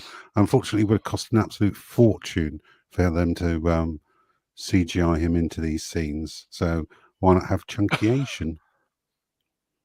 I mean, it worked for Rose Tico. Get in there. Now, here, they've materialized here at the end of season 1 of the Clone Wars. This is the Ryloth arc, which is the 7th and final arc of the first season of Clone Wars. In this arc, which consisted of 3 episodes, Anakin decided to test Ahsoka's abilities, and she was assigned to lead the initial attack. Unfortunately, her impatience led for most of her squad to be killed. But of course, nobody's going to know that who hasn't already seen it. So all of this is completely going to go over any normie's head. They're not going to know what's happening here. Well, because yeah, they tried to pay this off at the end of this particular segment. She has a line something like, "But they followed my orders and they all died." But we pick up the scene with everyone running after Anakin, including her. She's not obviously in command of anybody in this particular scene. So rather than actually pick up, if they'd chosen to depict the moment you just described, I think that could have been quite good, because then at least we all then have some understanding of what the fuck is supposed to be going on. But they don't do that. They've decided just to pick up right at the end and then reference the fact as though it's a commonly known piece of lore, which it isn't. And actually everything is shot and directed in a way to convey the opposite of what the message requires. Yeah, I mean, the amount of loss that she suffered in these scenes is quite insurmountable. You wouldn't know that she just lost her squadron, managed to get a cruiser destroyed in the process, and severely injured one of the admirals of the fleet. But none of that is conveyed in this scene whatsoever. Why did they put a small child in charge of an invasion? So the episode could happen. John Z in the chat does sum it up for me. He says, of course, this makes utterly no sense to anyone that doesn't watch the cartoon. That said, this for me was about as good as the entire show got. And I'm talking all 5 episodes.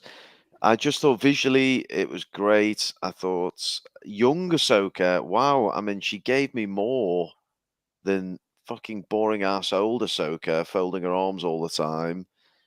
In the couple of minutes of screen time she had, she gave us more than the 5 previous whole episodes and everything else we've seen Ahsoka in, Mando and etc. What do we think, retrobates, of young Ahsoka? Baby Ahsoka, even. I don't think much about her at all. She doesn't really Okay. make me think very much. Okay. As far as the rest of the scene, I agree. Do I agree? I think it's visually interesting enough.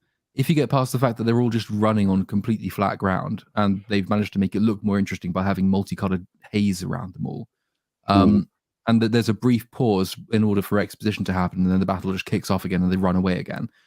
But they do it's kind of creative in its own way. I think my major problem with it is that there's absolutely no underpinning rule set to any of this. This is just a writer's wet dream. It's an hallucination. You can make anything you want to happen, and setup can get fucked, and consequence can get fucked, and meaning can get fucked. It doesn't have to obey any laws of logic or continuity. It can just do what you need it to do to stress whatever point you're trying to stress. I don't generally like that as a writing strategy in any event, but if you're going to do it, at least have the courtesy to make an actual identifiable point with it. And I don't think they do that either. So for all it looks okay in places, it's fundamentally empty. I did like this where she grabbed the stormtroopers, the clone, in his Yeah. hand. Yeah, Yeah. that was a nice touch. I did like Yeah, that. there's some nice. I think we just and also Bad Bod's just discovered what queefing is, so that's always nice. We like to educate here on the Mr. Brown Alliance channel. I did like this scene because we get to see the clone. It feels like a World War One or World War Two scene. The clone injured and killed clone. What are they called? Clone fighters? What are the troopers? Yeah, but all they being, seem to do is they just seem to be running all the time on this Oh. piece of flat land. Yeah. I like Another the thing I medical noticed droid. is you don't get to see the faces of any of the clone troopers in these scenes.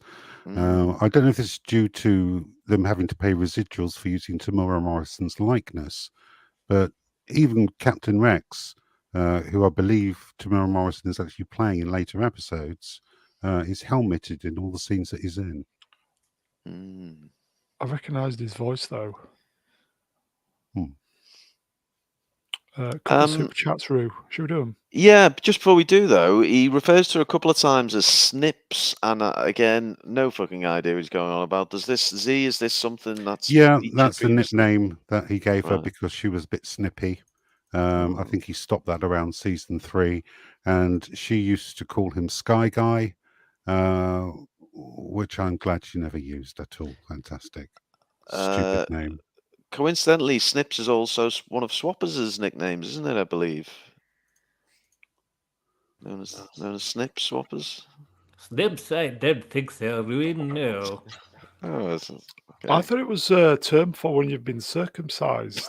You've been snipped. No, it's vasectomy, isn't it? That one as well. When you've got a slightly shorter lightsaber than the other people. There you go, Brownie. Get back into your good stuff. Here you go. What? Jay Goodwing. Queefing music playing. All right, the next one. Some super chats here. Should we do Yeah, them? let's do it. Let's do it. Nikki. Go on then, No, Brown, you go on. No, okay, Nikki likes you. He likes you. And I like Nikki. He's very good. Nikki Relihan. I like rolling the R's off Relihan for £5 English pounds. real money, folks, says non-clone soldiers looking at the clones screaming. They took your germs. It's the South Park thing. They took our jobs. Oh, I don't know. I've never seen South Park. I'm sorry, Nikki. You're going to Oh, dear. prejudge me now. I know what it is. I've just never He's never watched seen Star Wars, so it's 100% it. consistent. Go Go on on then. No, Go go on, on. Brown. You do. Okay. Well, Narco 2112 for $4.99. Having never seen the cartoons, I'm with you. Having zero investment in the character, I'm also with you. I kept wondering, what is the point of these scenes? Yes, Narco. I think you, I, and maybe half the audience felt the same. if not Apart more. from Star Wars Theory, obviously. Yeah, Star Wars Theory. Yeah. But I could enjoy them for what they were visually, and the younger Ahsoka was somewhat compelling.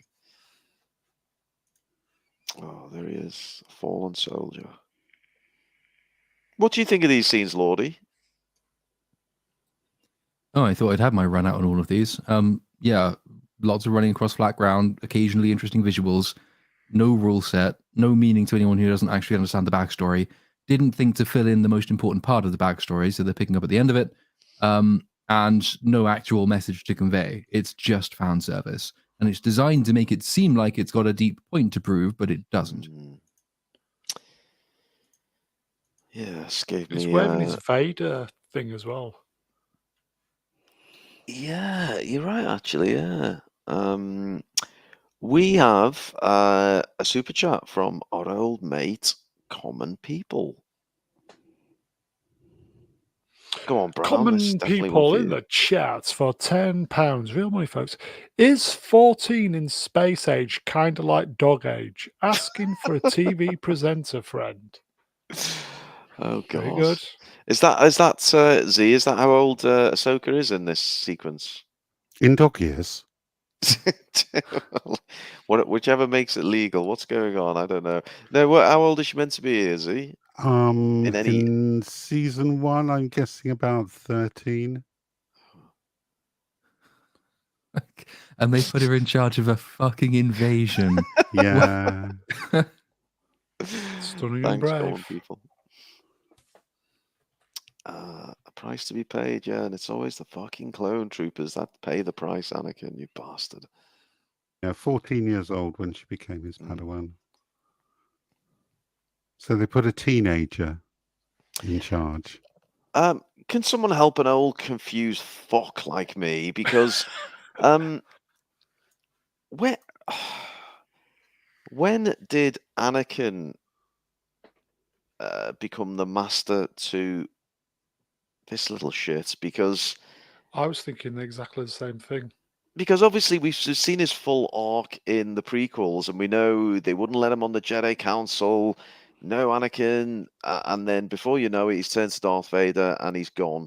So when does all this fit in? I'm completely confused. Anyone? Between episode 2 and episode 3. Right. So okay. you've got 7 seasons covering 7 years of the Clone Wars, right. where you get to see what happened in between those 2 films. So there's that obviously then. it was a blank Right, okay. slate. You know where they start, you know where they've got to Yeah. end up. So Dave Filoni pretty much did whatever he wanted during those 7 seasons. Right. Thank you, Z. It's perfectly summed up for us there. Yeah, gobby little shit, isn't she? Look at that shonky CGI de-aging there. Yeah. Look at that cat. Oh yeah, the young cat. Careful. Let's leave it there. So he keeps threatening to teach her things, but no, there is much teaching or training going on. Obviously referring to Sabine, I presume. Iceman, this looks so shite. Yeah, it's amazing. We've got Anakin on screen, and yeah, it's. And why have we got such a dusty, cloudy atmosphere? Is that just to keep it dreamlike and ethereal, or is it the planet they're on? I don't know what's going on. It's the blood mist of all the clone troopers Ahsoka got slaughtered. Oh God, that's rather brutal. What was the joke we missed there, by the way? What, teaching's not all it's cracked up to be. And he was kind of laughing it off. Boom. Yes. Yeah. He never wanted her as a Padawan. She was thrust upon him by the council. There's one for you, Brown. Rest in peace, Queef Culon. Jesus. Explosion. Ashley Garrett, hello to Ashley, says, "This is all a dream, changed my mind." Well, I guess it is in some ways, isn't Nightmare, it? more Surely. like. Yeah. Distant screaming. Ah. Oh. What if I want to stop fighting? Then you'll die. Multiple explosions. Nice shot. Oh, though. here we Couple go. of Nice Here we shots. go. Oh, sinister music playing. Here we go. There we go. So he runs out, doesn't he? Mm. And then Get your member berry drinks ready. all the man babies just, oh my God, look at that. Yeah, there will be Look at the people man online baby. who've just emptied their testicles over this kind of thing, and I don't understand it. There's another bit later which is even more cringe than this, but this is just silly. It's like, oh my goodness, Anakin turns into Darth Vader? Wow, we get to Who see knew? Darth Vader again. No one saw that coming. Fuck off. Yeah, Yeah, it did it is, mate. feel a little on the nose, didn't it? Oh my God, that's fucking amazing. Punchable Face, you actually had a better solution than the scriptwriters. Punchable Face said should have woke up in a Bacta tank, just like Boba Fett. That would have been fun. And as he said, member berries intensify. Yeah, it did feel like he was laying it on thick here, didn't it? It really did. And it's almost like when he was making it, he knew, the shills on the social media were going to go wild. In a different universe where this is a story about Ahsoka sort of on the edge of turning to the dark side, then it might be a useful kind of lesson to have her see what this potential future she has in store, right, really means for her. Then there's a lesson to teach. Then there's a resolution for her character. Then there's a point to going back through all of this stuff. But nothing like that happens. That there's nothing about her character. There isn't really anything to her character anyway, but there's certainly nothing like that about her character. So the choice is not really a choice. That there's two words being thrown in without context or meaning, like live or die. And Vader is the symbolism of death, I suppose. But why in what way is she choosing that manner of death? That's not been on the table for her before. She's never been shown as being that kind of evil in this show, at least. I don't understand what the point of this is at all.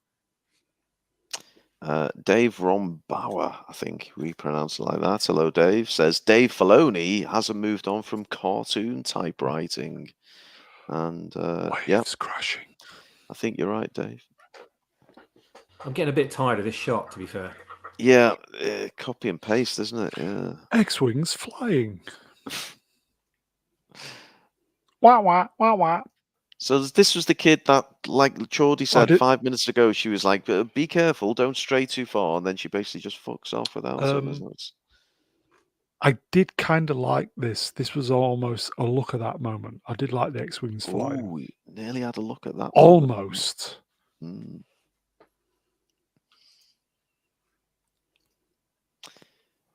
Tracker beeping.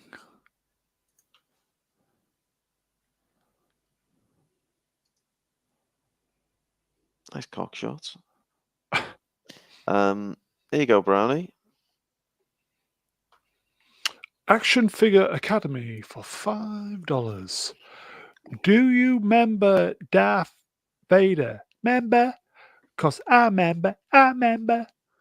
Z, do you remember? I remember, Mr. Man.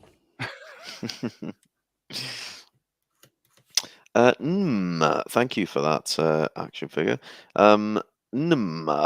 says the cockpit's too big. You Yeah, might it have a does look point, big. actually, Yeah, doesn't it? It very looks a good. bit, Yeah, very maybe, good. comfortably big. Let's be small. Oh, talk of fuel. I do like talk of fuel, as you know. So they're looking for Ahsoka. Yes. Yeah. Her ass is soaking as well, isn't it? Oh yeah. Hello, Joshua.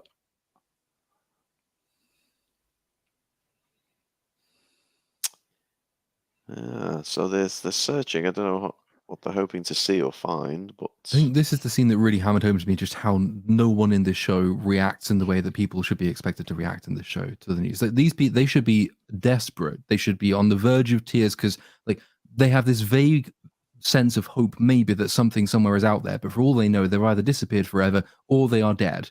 And look at Hera's face. Is this a person who conveys any emotion at all? The droid is more emotional than she is, and he's made of metal. yeah, right. So you're right, Geordie. Ashley made the point I made, and several of us have made. Yes, the kid does appear Yeah, they to just have been fuck off, left don't they? Yeah. on his own in a spot where previously Sith were lurking and See, destroying people. what danger would he be in on the ship at the moment? Because there's no danger, and they just left him because the plot didn't need him. Connor asks a great question, which is real, he's blue sky thinking, as they call it, but it's a question worth pondering. He asks, how much more can Star Wars take of How much can this? we take? It's a good point, Connor. Let's just pause for thought and just quite seriously, we've had really shite after shite on Disney Plus. It's all on the next theatrical release, isn't it? Do we think? If that No, because it's dead. bombs, It's dead already. you It's think dead. it's It's dead? gone. It's gone. It's gone. What is the? I mean, Z or maybe Chordy will know. But what is the next scheduled theatrical release? It's not the Ray movie, is it? For fuck's sake. I think it's either the Ray movie or the Filoni wrap-up film, I thought. I could be You're wrong. right. Yeah, there is a Filoni wrap-up schedule. Yeah. I still don't think we're going to get that one. So I suspect that there is one coming up. It will be the Ray one first. And then of all the three, that's the one that's the least likely to happen is that one that's set thousands of years in the past. You might get one of the three. It'll be Ray, but I don't know when that's scheduled for. But I know I don't. Yeah, I mean, if there is any hope for salvaging the franchise, it will lie in the cinema, not on the TV shows. The TV shows are for an insanely small audience, and it's already excluded by Gone. things like paywalls and all the rest of that. But Mm. I think the TV shows can do an immense amount of damage to any kind of fan expectation for a feature film, because Star Wars loses its magic the more of this kind of shit filters into the mainstream. The quality Star Wars was gone. I think we just need to accept that that's gone. The intelligent Star Wars has gone. It's just the lowest common denominator Star Wars from now on. You're right, Brownie. Biker X asks, Ruin, are you not making the Ray movie? Well, no, I'm afraid not, Biker, because I'm working on my own trilogy. So obviously that's coming to a cinema This near you. line here. Is that from the droid? Yeah, he's basically saying that you do the things you do because you're awesome and caring and lovely, and like we wouldn't have got any of this from your performance, so I'm having to tell you this because otherwise the audience wouldn't get it. Utter. The Acolyte is a utter TV shite. series, isn't it? Is the Acolyte not a TV series as opposed to a film? TV series. That's the I think it's a series, Harvey Weinstein. Leslie Headland. That's the one. Yeah. Oh yes, yes. Yeah, we're looking forward to that. Thanks, Nikki. The one with strong independent women in it, in a universe Women. completely composed of patriarchy, which I've seen nothing of in this. I don't think we'll see that, but anyway, moving on.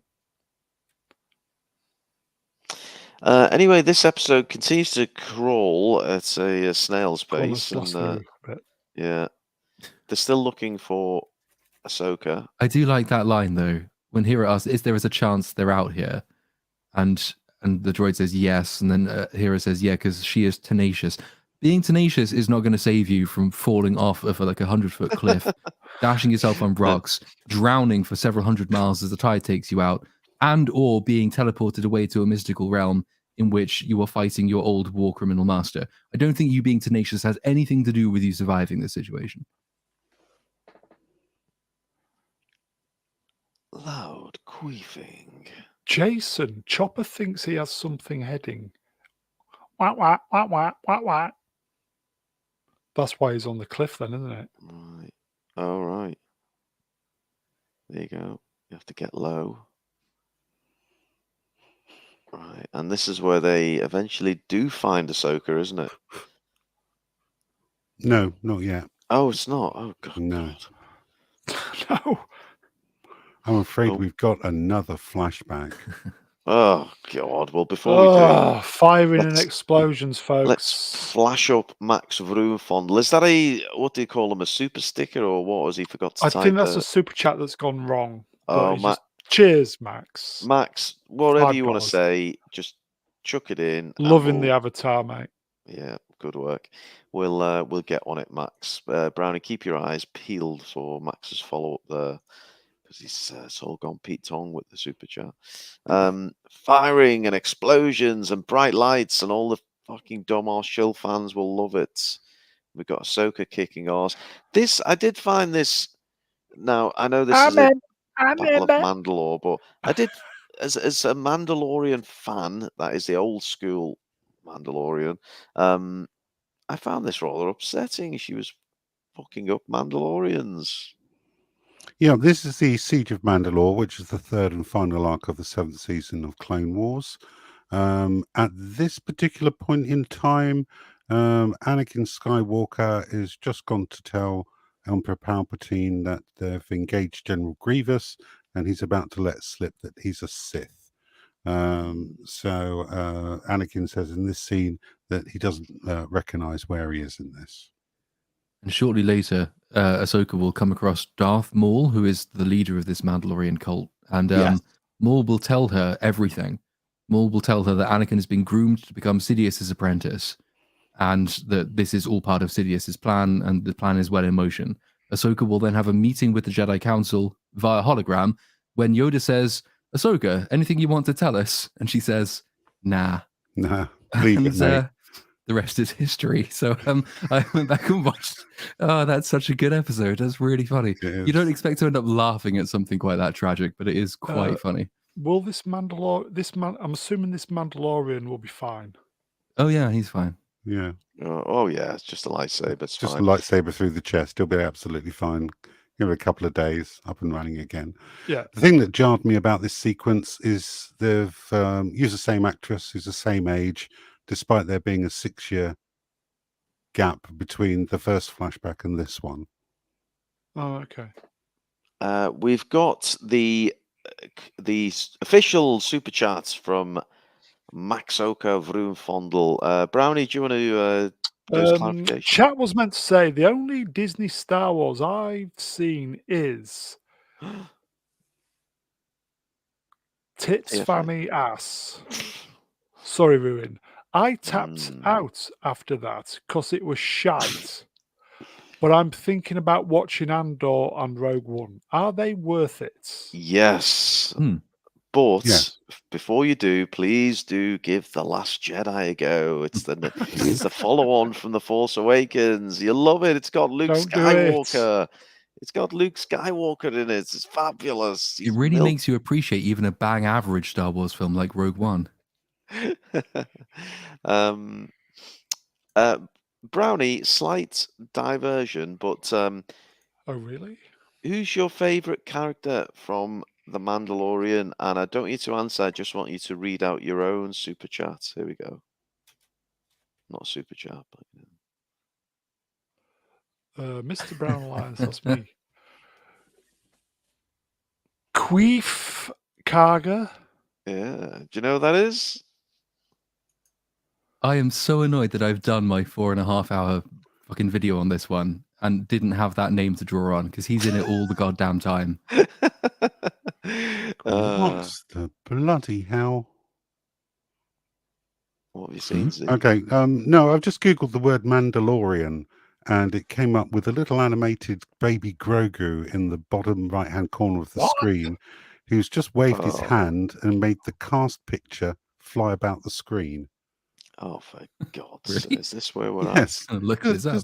Just Google Mandalorian. at? Everyone's off to Google.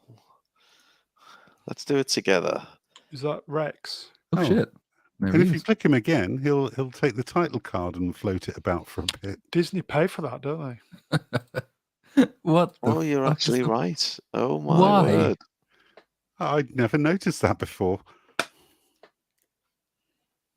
Oh, that little shit. That's The- ridiculous. The casting's just permanently broken. He's broken my Google. Well done, Yoda. Oh, yeah. If you click on it, he's just. Wait, Yeah. I think does he do it to every one of the top? If you scroll down and do it again, Yeah. then he does all of them. Oh wow, he can break Google. I've just got this pile of irrelevant, useless information just gathering at the bottom of my screen. It's like watching an episode of The Mandalorian. That's a new one on me. Well, that's yeah, good find, Z. Anyway, this very back to long this. extended, yeah, back to this, Brownie. This very long extended scene continues. And Oh, fold the bless arms, take a drink, double fold the arms, take 2 drinks. And then they just feed us exposition that, yes, the Siege of Mandalore. Most people knew that, even I did.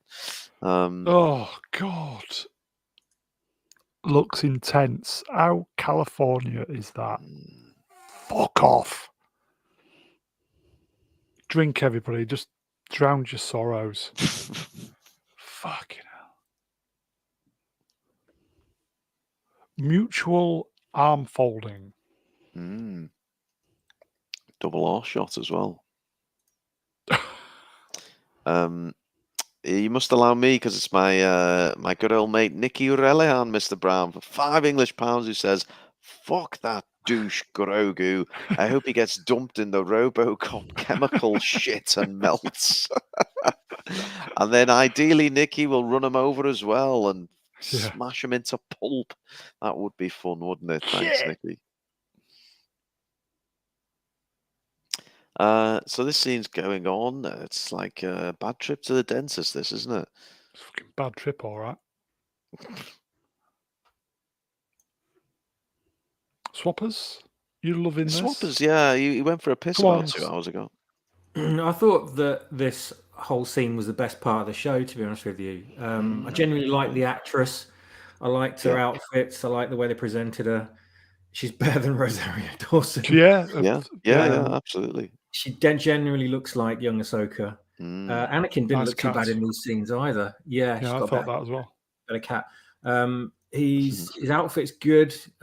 His hair's styled right. They generally got all of this right. It's just a shame that the writing in a wider scope's just completely hopeless, really. And none of this has any kind of implications or wider meaning. Once we're done with this, we're done with it. We're back to the shit version of the show again. Live or die. I'm gonna have to go into a bit of a Beatles here, folks. Oh yeah, I tell you something. I hope you'll understand. And I feel that something. I wanna fold your arms. I wanna fold your arms. I wanna fold your arms. There we go, folks. Have that one for a freebie. Thanks, action figure. Sorry, Lord, it's not Radiohead. One of the big influences, though.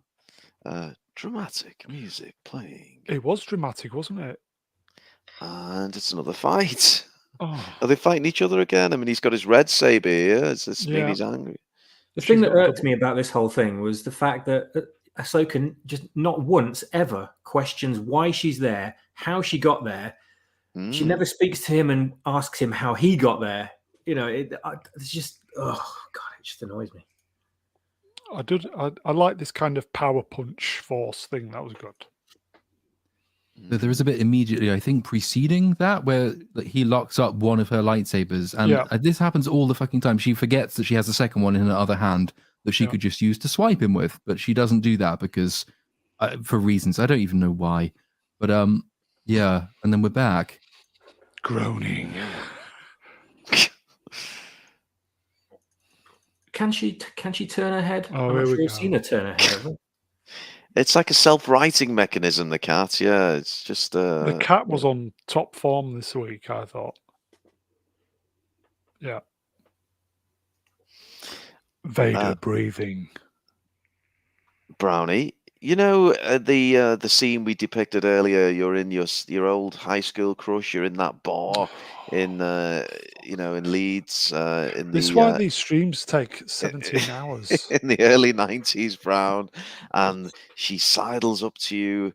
She doesn't comment on your age this time, but instead she says this. You ready, Brown? Here we go.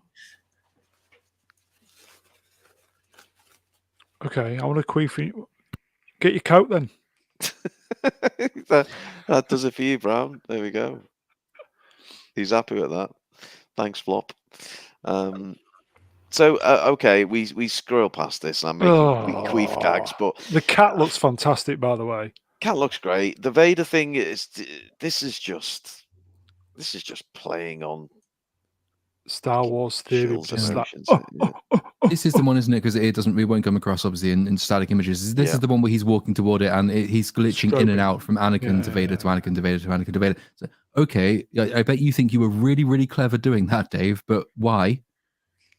What's the point? What are you trying to say? What's the message? What is this live versus die thing? I don't get it at all. This is movie quality, though. Oh, is it? Yeah. Well, in the most recent Star Wars films have also been shit, then yes, I suppose it is. I remember. Do you know this tune, Brown?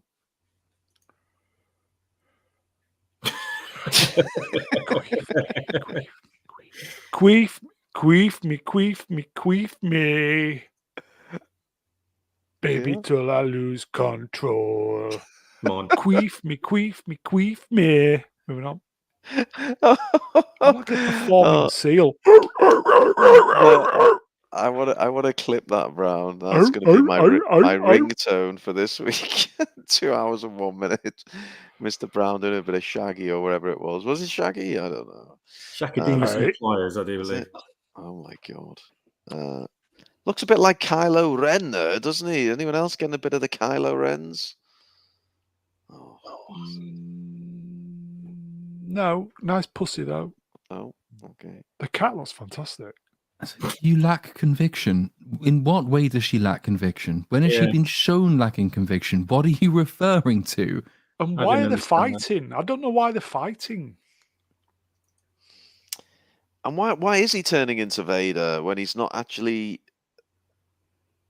What's going on? Obviously, I get the Vader reference. He becomes him eventually, but why is he? Where are the light cycles coming in? Everyone. They've been there already. Look, can't you see? Oh yeah, the light. Yeah. Straining and grunting. Lightsabers crackling. You know, there was a time when a good lightsaber fight was exhilarating. Yeah, that was the other problem this show was always going to have, which is that the last time most people have seen Anakin Skywalker in a lightsaber fight is the huge, overly long one at the end of Revenge of the Sith, where the choreography, though it is excessive, is also really impressive. And you look at that, and then you look at this, and you think this is very, very different. This is not very skillful compared to how skillful we know Anakin is supposed to be at the age he is depicted as being. If you're going to do prequel references, which this show is really leaning on to a great degree, you should probably mimic the prequel style a bit more than they actually have for all of its flaws. I choose to live. Is that a Train Spotting reference? I chose life. Yeah. Very good. There's hope for you yet. So what's the point? Do we know? No, I don't. I choose to live. Okay, good. Well good done. for you. There's hope for you yet. Did she want to die? No. I've not been made aware of it. No. Brian with some knowledge in the chat. Thanks, Brian. Apparently that glitching Vader to Anakin was a concept art from Force Awakens. Where are the laser tanks as well? And the light cycles. I'll say that one The again. recognizer things. Yeah. Distant rumbling. Oh, celestial music. And then Tron. she's gone. That rhymes. Celestial music is such a useless piece of information for deaf people. So what does it sound like? Stars. Oh, okay. Oh, she's getting wet, everybody. It sounds Pussy's like a getting choir. wet. What does Pussy's a gonna choir get wet. sound like? Here's one for you, swappers, if you would. Softly cupped marbles in the chat says, I'm a queefy girl in a queefy world. Oh, where would have you had the queefs on this stream? Honestly, it's got us through. So This is train spotting. yeah, straight out the shitter.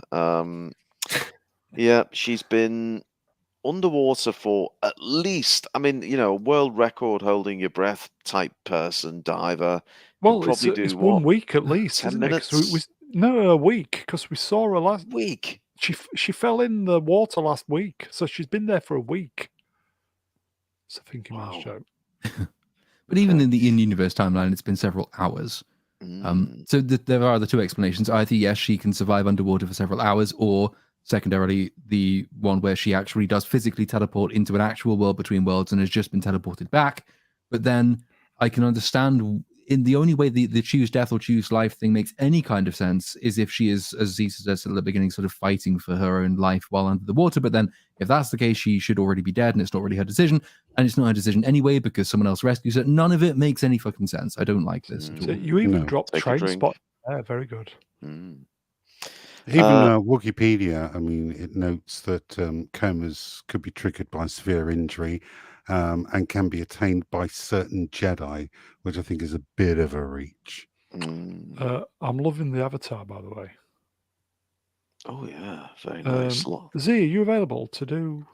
Yes, this Lost worthy 105 super in the chat says for $5 roonies. While Dave is pretty bad at his job, I'd still prefer him over JJ and Ryan Johnson, etc.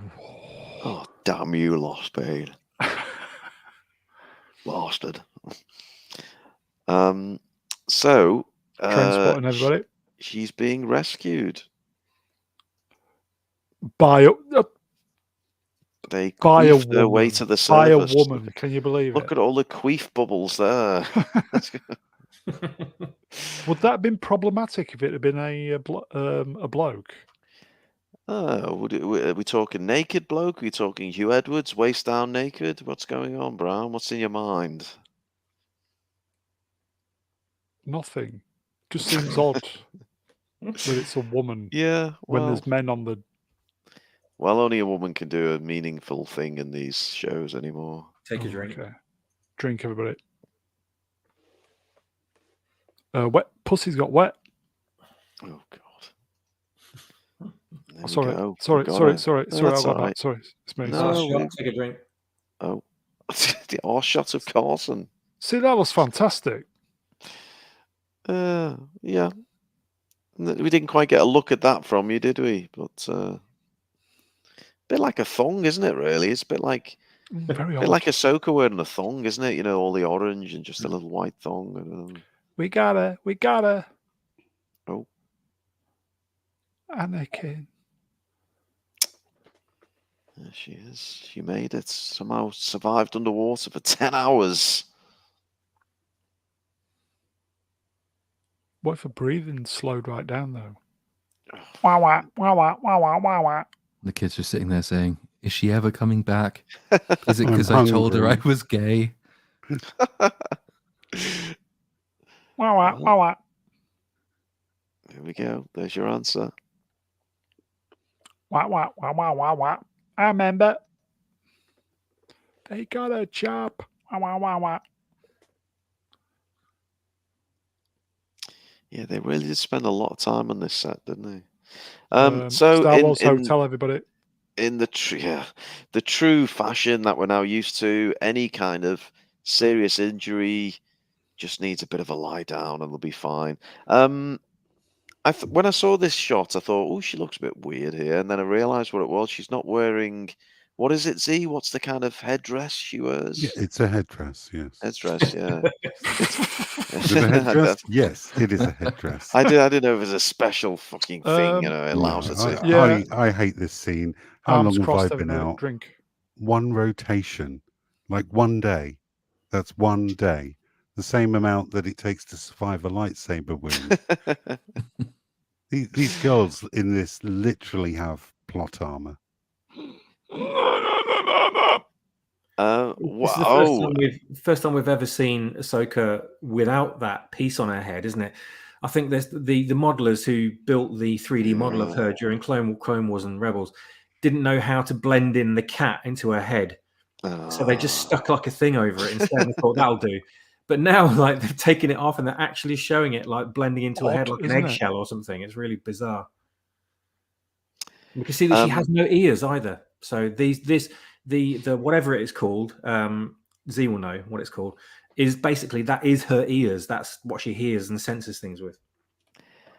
We've reached that moment in the night, folks, where we do need to hear the pipes of the Lord. And Lordy, if I could ask you to do us the honour, because we have a £50 super chat from our good friend Common People, but he has requested a vocal performance from you to the tune, I believe. He actually hasn't requested it from me, and I'm gonna play the pussy card, which is that I've been in meetings for 4 hours before this one, and my throat is fucked. So I'm gonna pass on this. Okay, we need to do it justice.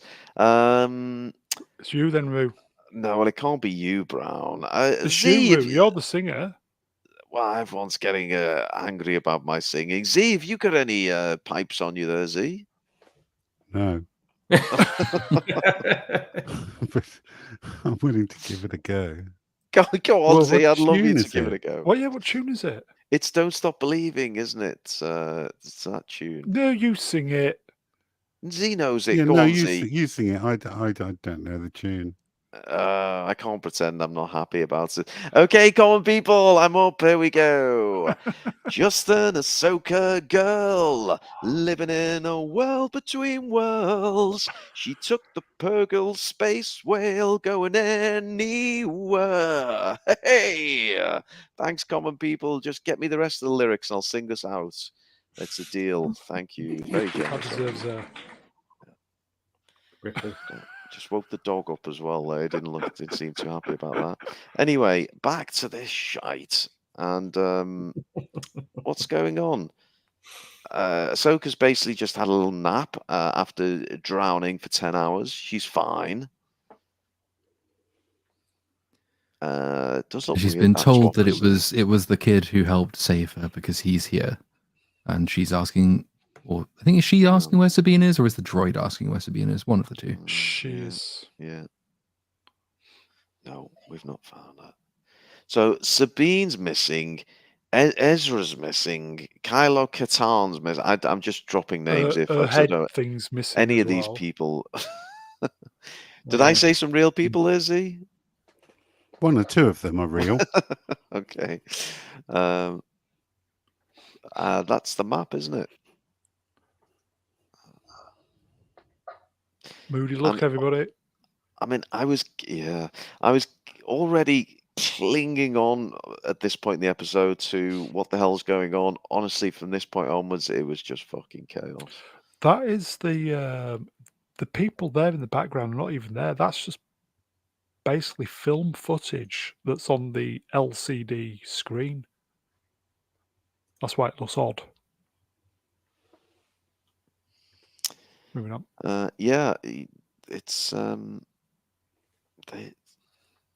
mean, this set is to the point of being overused now, isn't it? It really is. I mean, it feels like should be the last time we see it, episodes. though. Hopefully, Right, I think the fact that we're leaving it at the end of this episode and we're leaving the galaxy spoilers at the end of this episode means we shouldn't have to come back here again. One would hope. I owe you my thanks. Got a headdress back on Z.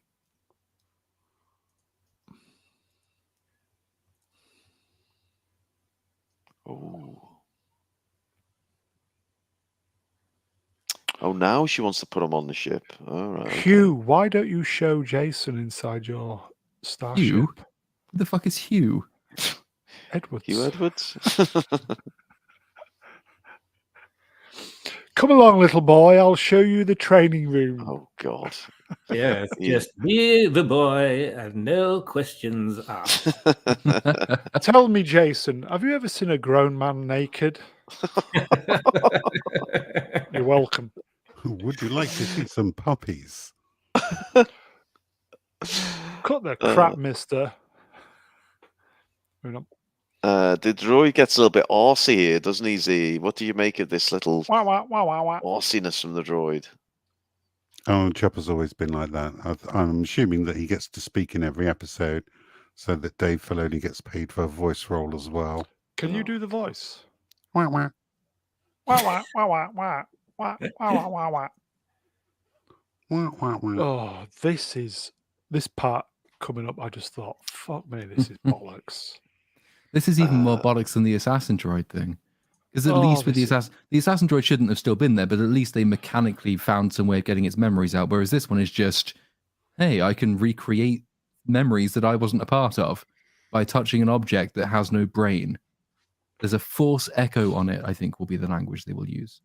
It's just bollocks. The plot keeps leaving itself with no possible way for its heroes to proceed without the intervention of some complete bullshit. But of course, they've got to spoon feed us what she's doing and what will happen because we can't put two and two together because we're so fucking thick. You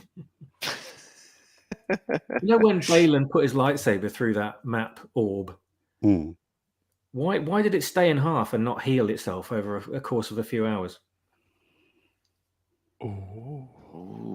Oh, no, because Because the plot apparently, didn't according need to it? many Ahsoka defenders on Twitter, stabbing a metal with lightsabers, metal is worse against lightsabers than flesh is. So that's perfectly consistent with the people who are defending the fact that Sabine is still alive. The fact that lightsabers melt blast doors is Yeah. proof that metal is shit, whereas the fact that it doesn't melt your lungs or cause you to explode from compression, that's proof that humans or are better. vaporize or boil or anything like They that. are on some military grade copium, aren't they?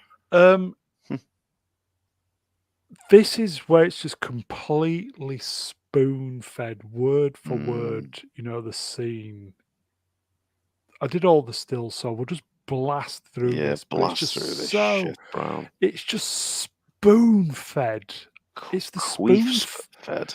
It's the spoon feeding that's doing my noggin in. It's an insult, isn't it? Yeah. The spoon feeding often comes about because they've written things which are so nonsensical that they wouldn't be believed unless a character was expositing it. So something like force memories, which is a skill we haven't really ever seen before, that's already slightly bullshit.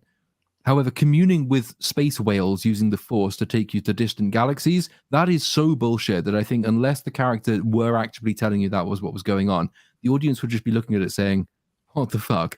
The fact that we did that anyway means that the tactic hasn't worked. The spoon feeding has not made it seem more sensible than it is. But I think somewhere in the subconscious of the writers is this sense that, yeah, this is all a bit dicey. Maybe if we just explain it, it will make sense. I'll just say, Star Wars Theory, lap it up, son. This is for you. Yeah, I know.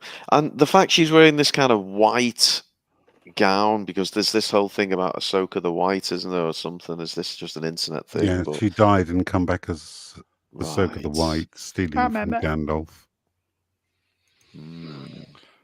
Oh, it's the fucking spoon feeding, folks, that does me in. It's sad sack again. It's just standing there with his arms behind his back, looking sort of trying to look formal and, paying homage to the ladies, to the whammons that are all standing around, just trying to look, yes, you're superior to me, so therefore I'm going to stand over here and look obedient.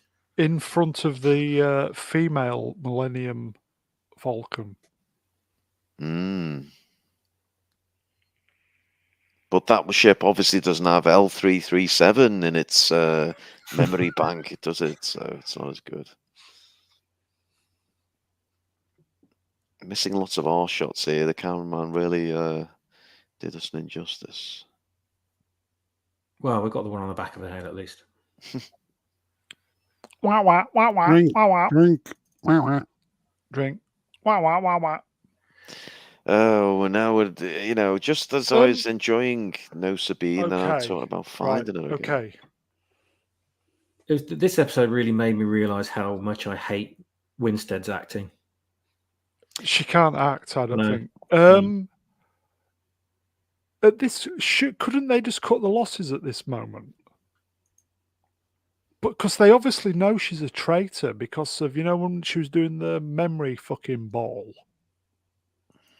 Because it basically said word for word that she's betrayed them. Mm-hmm. So couldn't they just say at this point, well, she's a traitor, so go get... Yeah, that's one option.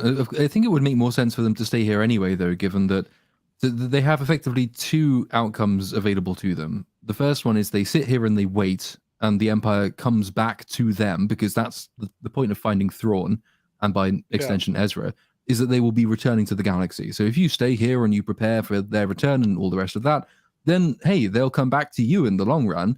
Alternatively, you can say, well, the map is broken. There are whales which we know can travel between galaxies, but we don't know which whales go to which galaxies, and we'll never know which whales go to which galaxies, but we'll just just pick one at random, and we'll sing to it, and we'll get in its mouth and hope.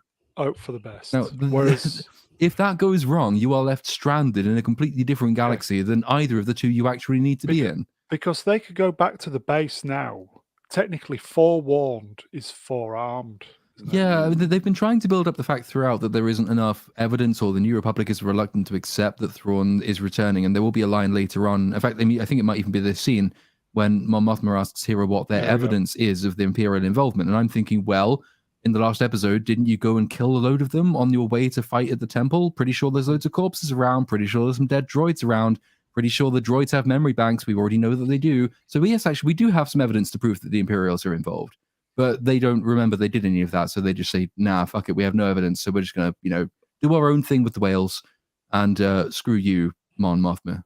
Ruin, do the song, because I know you're itching. Oh, I'm itching to do it. It's because you're cutting all the important dialogue. But anyway, go on. There's sing no important dialogue. It's Disney Star Wars, goddammit. Thank you, Princess Fiona. Here we go. We've got the chorus. Don't stop the queefing. Hold on to that droid, that beeping. Space whales are sleeping. Oh, oh, That's... There we go.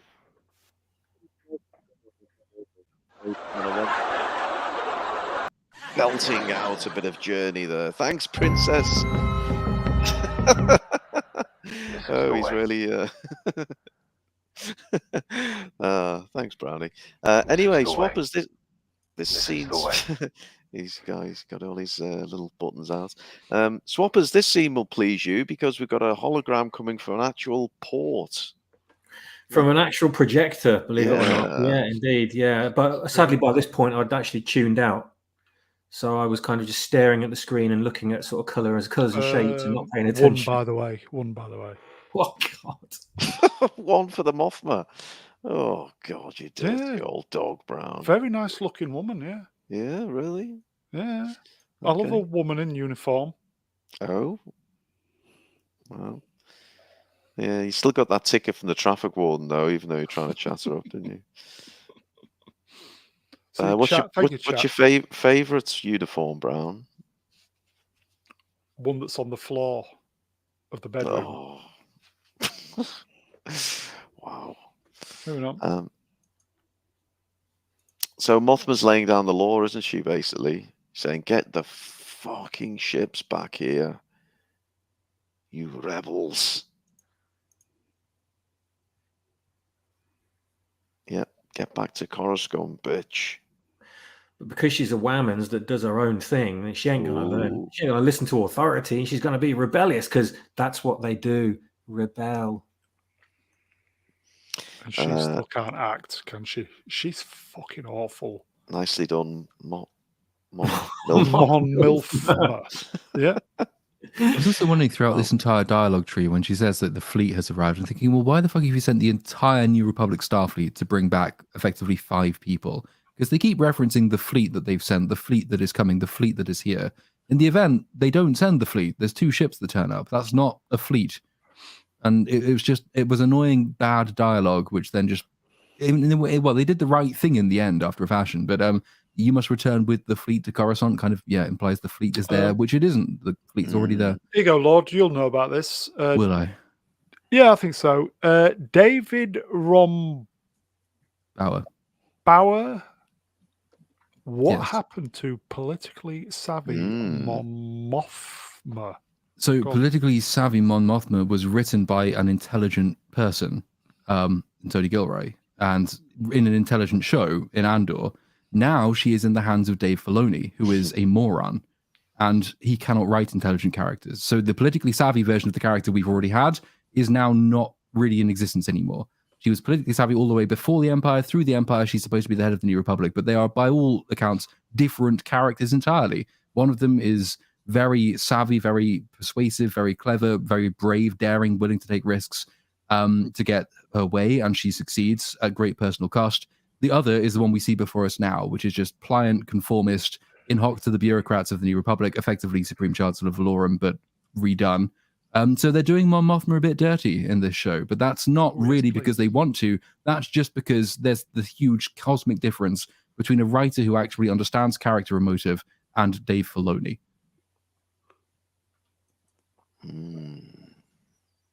Did we do Andor? Yeah, we did. Did we do the first episode and we bailed?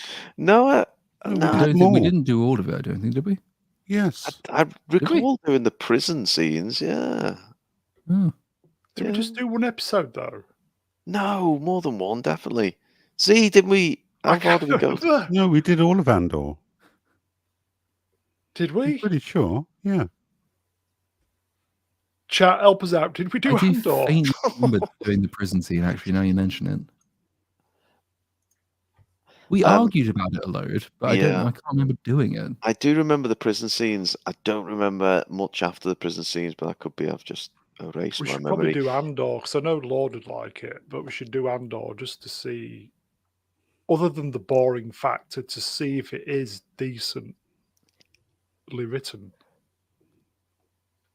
I could go Andor. I'd give Andor another go. I'd be willing to do it. Brownie, you're not going to like this. Well, you're going to like the Should we do financial. Princess Fiona first? Oh, Yeah, go for it. It's for you, mate. Oh well, here we go then. Let's go. She queefed and made a smoky room. Sabine whines about the boy with a broom. She doesn't smile while she scissors the nights going. Mon and Mon and Mon and Mothma. And let's go straight into common brilliant. people. Go on then. Really getting some mileage out of this. 20 quid, everybody. Real money. Go on. Thank you, common people. Here we go. Just a young Vader boy from Tatooine. He'll be deployed. He rode Qui-Gon ship going. Anyway, thanks Fiona for the chorus. I've got a guitar and a camera. Am I supposed to be singing? I don't think you are. No. Are you? Great though. This might make me famous. She goes on and on and on and on. Thank you, common people. Keep it going, folks. I'm really enjoying it, even if no one else is. Anyway, that's fantastic. We better wrap this shit up. We're finally, as Z said, finally leaving this fucking set after 3 episodes worth. It started to felt like Luke's island, didn't it, a little bit? And here we are on the ship. I feel like it's this is like some kind of joke setup. You know, a young gay boy with green hair, a little droid with a trolley wheel, and a green tentacle head walks into a bar. I don't know what the punchline would be, but there's Ahsoka the White. Is this on slightly dodgy ground, Brownie, to make a black woman play Ahsoka the White? In your mind, yes. Oh, I'm just putting it out there. Which is orange. Oh, now you're just being offensive. Do you remember in A New Hope when they're running away from the Star Destroyers, and they need to go to hyperspace, and Han turns to Luke and says that going through hyperspace isn't like dusting crops. That if you make the wrong calculations, you could, fly through a supernova or through a sun, like you'll die. Basically, it's a really complicated, difficult process, and you have to be really, really precise. This is the opposite of that scene. In this scene, they've said we don't know exactly where we're going, and Ahsoka has said, fuck it. And they're just going to swim into a whale and hope.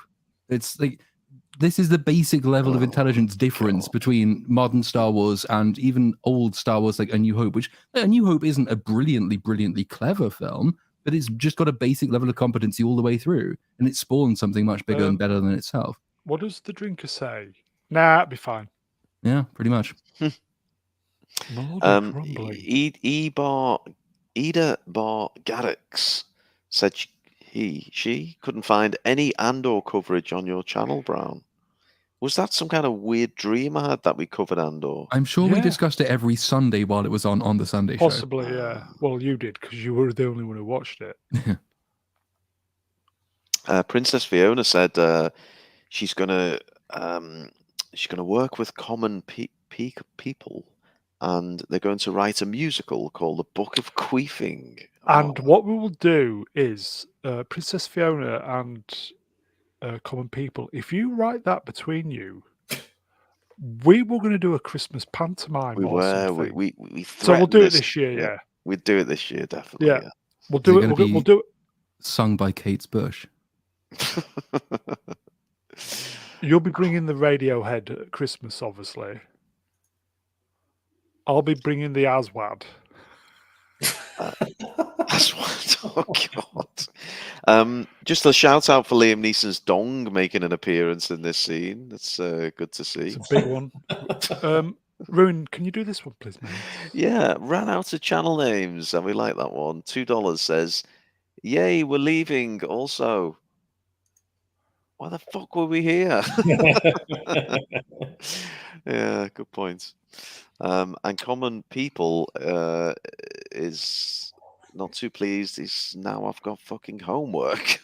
he's only putting some shit in on super chats. Now he's got to write a whole damn musical. Yep, you're that good, common people. We'll do something special for Christmas. Yeah, we will. We'll do something special. Get some presents. So go on, guys. You write some music. We'll sort it. That's Brownie delegating there, folks. If you didn't pick that up.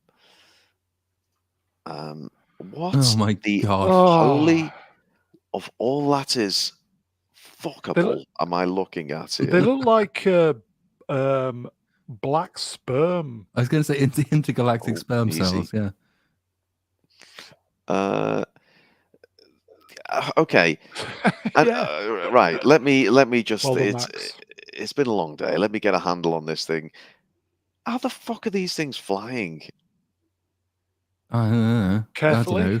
They just are. Space stuff. I mean, their design suggests they are built for, well, similar to whales, for water, not air.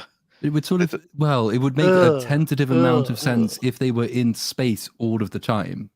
And, you'd have to still do some magic propulsion system to get them to move through space. But the problem comes when they enter the atmosphere, because then, what are they using? Like maglev or something? What technology keeps them afloat? And then we find out in a minute that they have fucking hyperdrives. So it's just absolute shit. I was going to say horse shit, but it's not horse shit. It's whale shit. It's just shit either way. Thinking man's joke, and I always applaud these.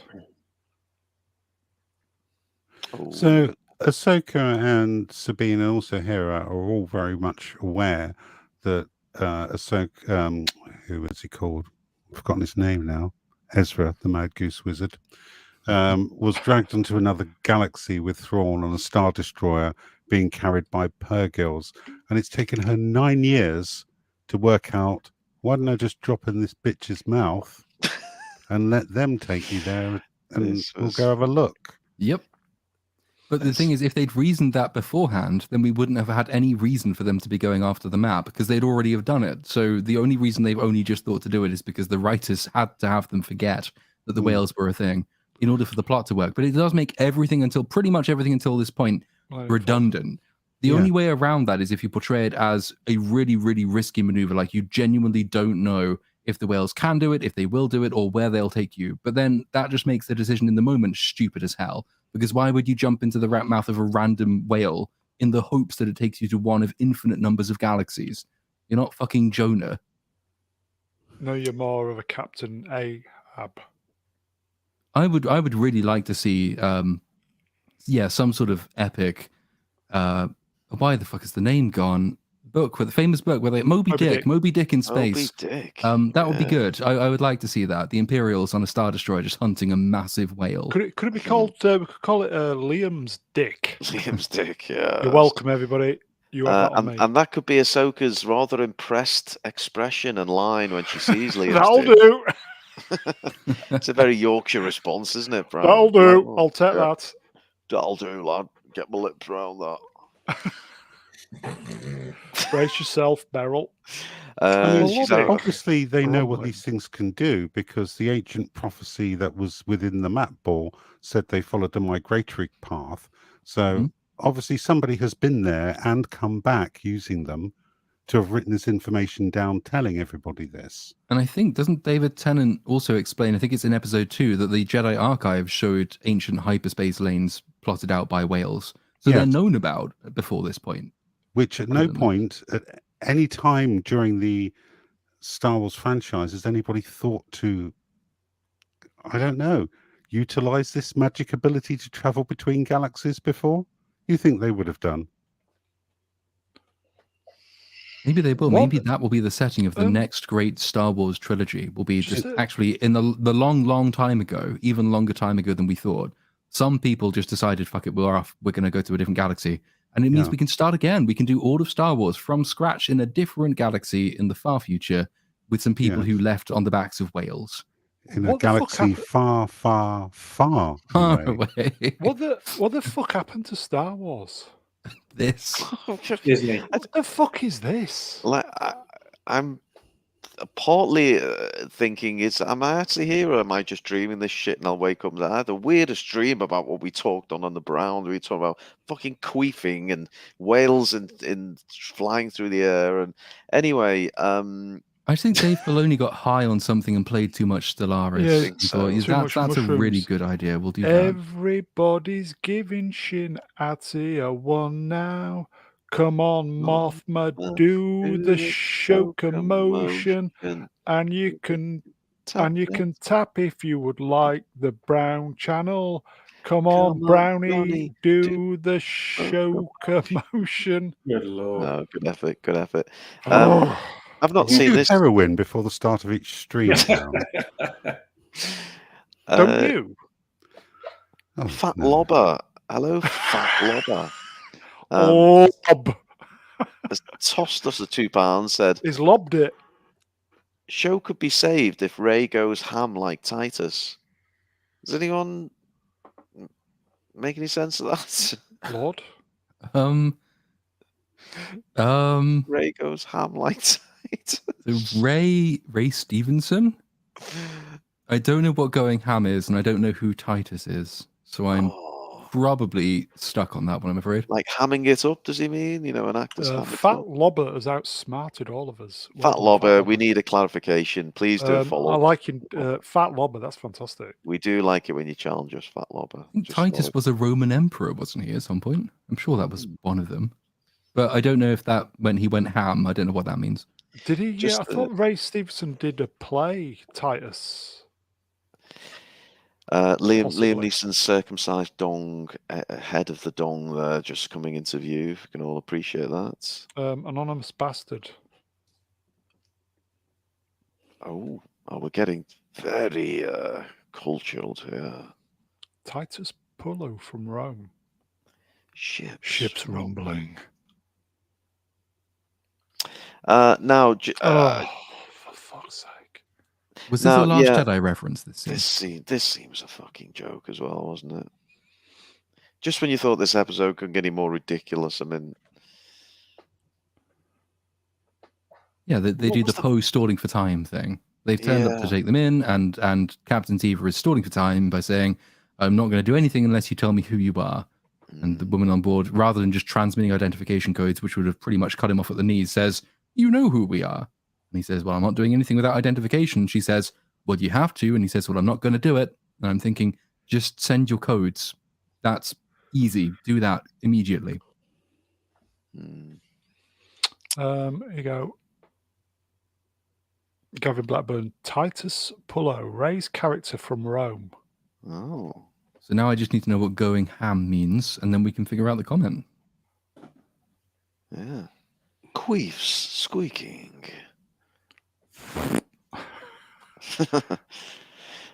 So here's our old mate stalling for time, just waiting for the yo mama joke. Nikki, I'm going to hold on to that until he's back on screen, but thank you. There we go. Is that the same ship where White Honky got skewered? Yeah, it should be fine though, because obviously the renegade Jedi don't attack diversity hires. What the fuck is that alien on the left as well? Well, Nikki says it's a crap. It's yeah. You know, it reminded me a of close up on it in a moment, don't we? And it's I don't remember seeing it in Star Wars before. It must have been a Filoni creation, I would assume. I mean, I look at that shot and it just doesn't look like Star Wars, does it? It's fucking terrible. It doesn't at all. This ship is the I think it's called the ESG Whammon Power, as I recall. I think swappers, you'll know the reference I'm about to make. I've just got a feeling, probably Z will as well. When we get back to that alien vice admiral, whatever he is, do you remember the film with a very young? The film was called anyway. Oh my god, I'm forgetting ever so early hours of the morning. The film was called The Explorers with a young Ethan Hawke. Ethan Hawke, yeah. And there's an alien in that, and he just reminds me of that stupid fucking thing. Yeah. There he is. Yeah. It's stupid kids film. Either the race or the character. I can't remember now. In original Star Wars, his name was Ishi Tib. I think he was like a Cantina alien or something like that, or in Jabba's palace. I can't remember. But they took that species or that creature or character, and just shoved him in a human general uniform and put some CG on the practical effects mask and said, "That'll do." That'll do. Quick way of summing it up. Side feed says, like a frog fucked a parrot.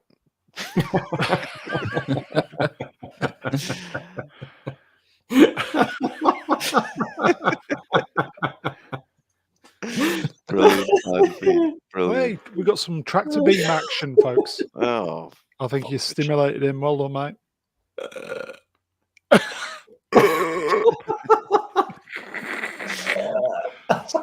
Side feed's just he's just corpsing everybody. Well done, Side feed. Well done, mate.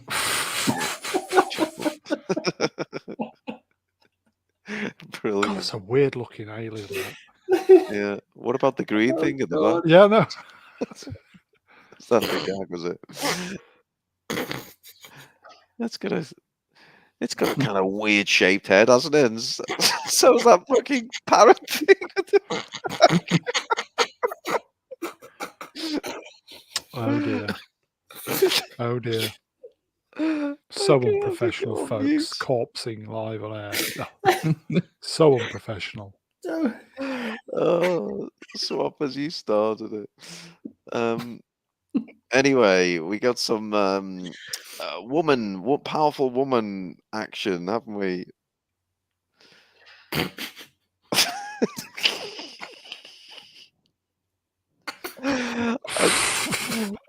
I tell you what, that's the strangest alien.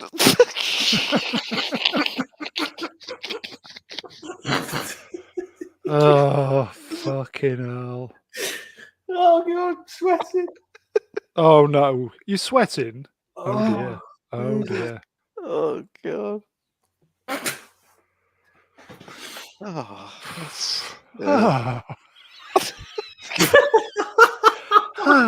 I think Ruin just shot his load then, folks. I think he just queefed. I didn't think we'd get this much fun out of this scene when was watching it earlier on. You're right, Nikki. Oh God. Hey, but He looks fucked off. we've got to find something out of this goddamn shit show, haven't we? Aye. So I backwards love it and when the new forwards. people. I love it when the new people. One of the pleasures of doing this Yeah. is when the new people just appear in the chat and they Yeah. just fucking truth bombs. Yes. Mandrake sling. Sorry. Go on, you're back. Mandrake slingshot. I Man- hate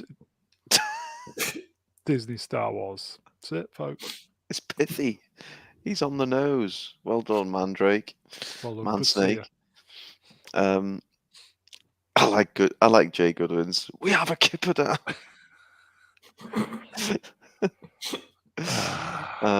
And Ranat's channel name says chat fucking broke him. Yep. Who was it? We need to give him full credit. Who Cider was it? feet. Cider feet. Oh, you're a rascal, Cider feet. You broke us. You broke Kipper's cider feet. Oh, I'm actually crying laughing from that. Okay, so he's staring at Liam Neeson's giant penis, Schlong. and he says, "It's just like the stories you told me." Yeah, bet it Liam was. Neeson's schlong. Oh, He's fucked. Emperor Kippers is down, folks. Kippers down. Kippers down. Jay Goodwin sums it up nicely. The kipper is truly strong.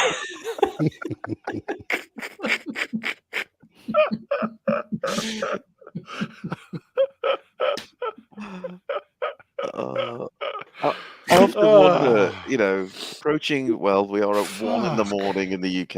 I wonder if someone's just can't sleep. I'll just go onto YouTube. I watched and enjoyed Ahsoka earlier. Oh, these chaps are talking about Ahsoka. Let's see what they've got to say. Star Wars Theory will be taking notes. I think there's another song coming in. We'll see if we can bat this out for 3 hours. Be rude not to now. What? Oops, sorry. Oh, well, only 14 minutes. 14 minutes. Oh, it's a Radiohead. Oh, she knows what she's doing. Any chance, Lordy? Can you just cackle one out, Lordy? Subdued, mate. Come on, just really, subdued. Just really low key. Yeah, low key, but you can do it. You're an ASMR. entertainer, mate. This You're an apparently entertainer. is the only song that anyone actually knows of theirs as well. Don't get embarrassed. I do immediately. I'm a queer, like the show. Hello, what the hell, oh Disney Plus? I don't belong here. Beautiful, beautiful. Wow, my night's truly made. Brilliant, brilliant. Didn't in episode 1, I think it was, when Ahsoka brings the testicle to Hera expresses surprise and disbelief when she learns that Thrawn and Ezra might still be alive. And yet we just heard from the Son that she's been telling the Son stories about how the whales took Ezra and Thrawn far away. I don't think those two things really add up at all. No, but there's this conversation. I mean, what is she exactly discussing with him with forced telepathy? Is it something like, listen, my mate Ezra was taken off to another galaxy by a mate of yours. Would you mind awfully if we can get a lift from you? And the Virgil says, sure, just hop in my mouth. I'll drop you off. Oh, so you think all just because I'm a space whale, I know all the other space whales in the galaxy? Is that what you're Ruin, telling me? don't. Ruin, go back. Ruin, go back. Is it me or does that look like a huge pug dog? I can kind of see that, yes. Like a huge pug dog. Looks a bit like the troll things out of Lord of the Rings as well to me. You know, the big troll things? I don't know. Like a side eye thing? I don't know. It also looks a bit like, with the eyes being so wide, the girl who played Little Mermaid. Oh my God. You bastard. You bastard. Oh, shit. Melodic rumbling. Because they'll be coming for me, folks. That's one joke too many. Ship rumbling. Here's one for the Hugh Edwards fans. Shirt lifting.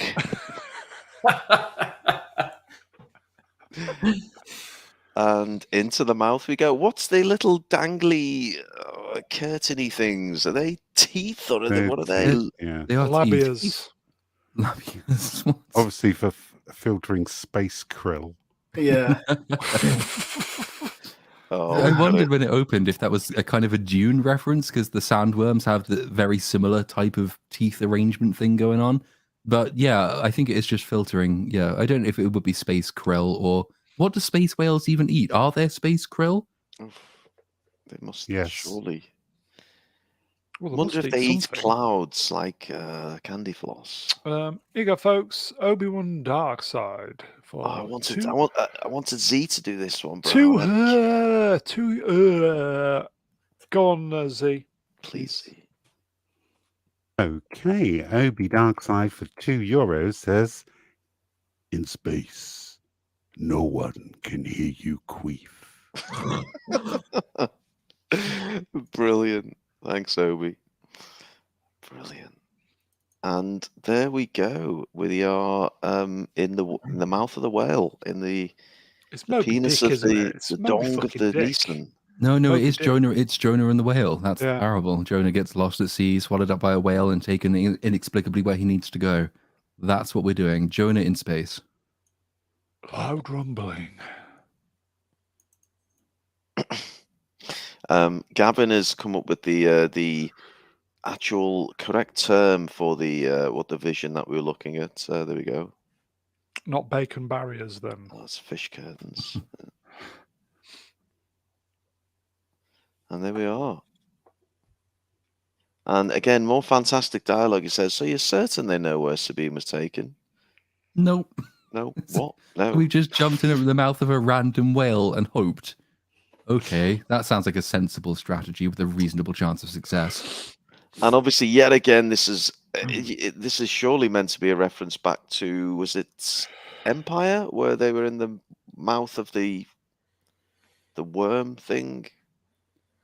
I presume. Yeah, except the parallel worm in trying that to do. the worm doesn't commune with them via the force, No, and they it don't rely on it to take them to this random distant galaxy where the plot needs them to go. Just No. oh my you're right. goodness! If you cast your mind back, Disney buys Star Wars in 2012, and you're thinking company with huge amounts of money. You know, it owns Marvel, for example, and Marvel's doing really well, does serialized stories pretty well at that time anyway.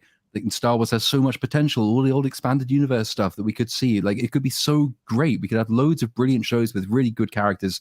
And here we are now in 2023, sitting in the mouth of a fucking space whale saying, maybe it'll take us to a different galaxy. I don't know.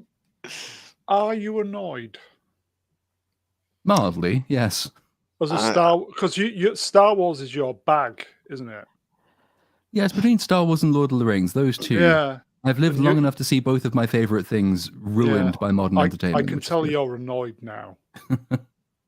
I mean, it's funny, but it's also beneath that is there's a lot of sincere, dark, horrible feelings toward the people who have made this Star Wars. I just want to really emphasize the fucking tragedy of the writing in this show. We'll just see where it goes, but that's Much better like the than going plots. nowhere. But it's not better than going nowhere, because the people you're going to follow, sorry. are coming back. So why are you even doing this? Just wait for them. Connor's picked us up, yeah, and Dan the Ham, yeah. Drink, everybody. Big drink, arms crossed, boom. I want to know if her action figure will have that ability to put her in that pose. It'll be unfoldable. Yeah. I want to know if one of these giant black tentacle things will be available as a bath toy. Ruin. You have to help me out though. What's the tune here? Unless you know, bro. If you know what I mean. No. I don't know this. Can anyone in the chat help us out? What's this tune? What I mean. Mississippi Queef. I'll make a tune up if you want. Yeah, go on, you make one up. Mississippi Queef, if you know what I mean. Mississippi Queef, she taught me everything. Ooh. Did my best for you folks. What else did I see here? What's this from Jay? Oh, Oh. Nicky Oh. Rellan, £2, real money. Yeah, very good. We need Dory. Oh, back to this place. Very good, Nicky. Turning into Finding Queefo. Yeah. Have you seen the hands on this frog/parrot thing as well? It's really. He's folding his arm, everybody. So go back. He Yeah, is. drink, everybody. Great spot. Fucking hell, that's a double drink. So I spotted that. And he's a funny alien. General. Girard. Sounds like a fucking Stevie STI. Girard. So this I really enjoyed, because what they're effectively doing is saying, unless you move, these whales are going to holdo maneuver your fleet. They are going to hyperspace into you. And I had just had images of just Very good. hyperspaced whale blubber flying across the galaxy and just splatting on random planets in a long, long way away. And the ships being destroyed and all the whales dying. And I enjoyed that image in my mind very much. You just want one of those whales to holdo maneuver the fuck out of them, don't you? Yeah. It's 1 in a million. This is like, did they cast Annette from accounting for this role?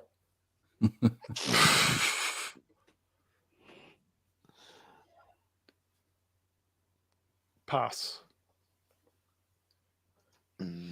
Melodic rumbling. There they go. The sperm whales. Get a bit close, don't they? Look at the hands on that fucking thing. What's he gonna do on a spaceship?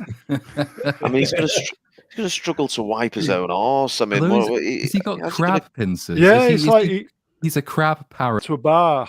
Crab walks into a bar going, giving it that. She keeps them around in case she's got any jars that need opening. This has got to be one of the worst fucking aliens since that penis-shaped thing from Rise of Skywalker. I mean, it really is fucking terrible. If you want another fun image, just imagine the face of the guy who's inside that suit, just thinking, "I just want to quit. Leave me. Fucking kill me. This is not what acting is." Just going, listen, just scan my face. I don't give a fuck. They've probably got the same guy every week that they pay a load of money to. He can't act, but he's the chosen guy. They plonk a prosthetic head on.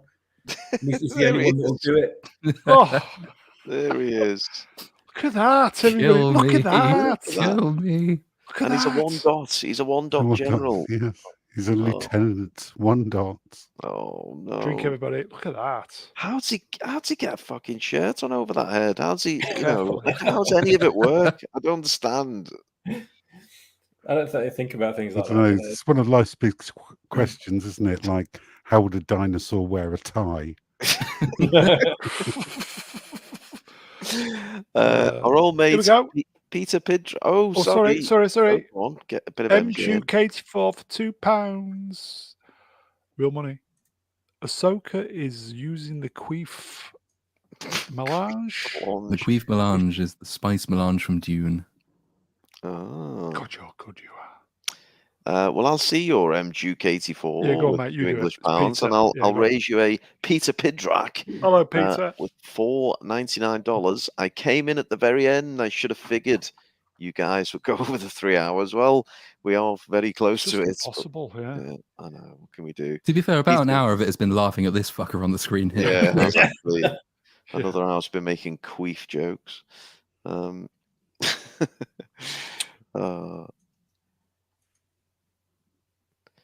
will say, guys, if you've seen the episode, marks out of 10. Yep, get your marks going, folks. And I'll flash the things up, Rue. Okay, that's your bag. And they're going to go to Lightspeed because, as the Lord says, they are all fitted with Lightspeed gadgetry. But how do they know that it looks like? What does a whale look like when it's about to jump to hyperspace? How can she know that? Unless Well, there's she's some seen it happen energy before. reading, possibly. I don't know. There probably would be. I know, but it just seems kind of incongruous. I just want to interrupt the scores. Swappers, have you got a Jack Nicholson in your locker by any chance? I don't think so. I'll try it. Probably not.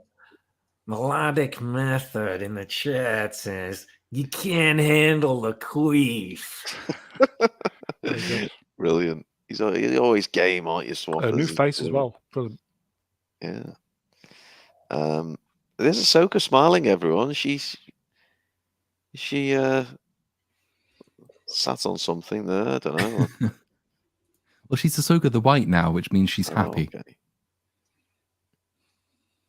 Oh, Her little sojourn into the world between worlds has now given her this sort of complete devil may care attitude. And Oh, she's just going to throw caution to the wind and go anywhere go back. and do anything.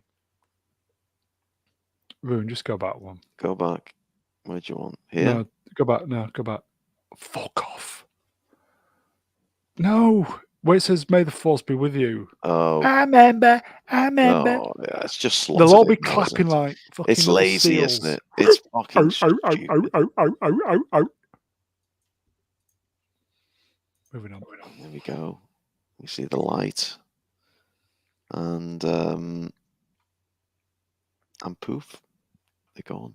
Directed by Dave Filoni. Well, there we go, folks. Look at that. I was bang on 3 hours. How about that?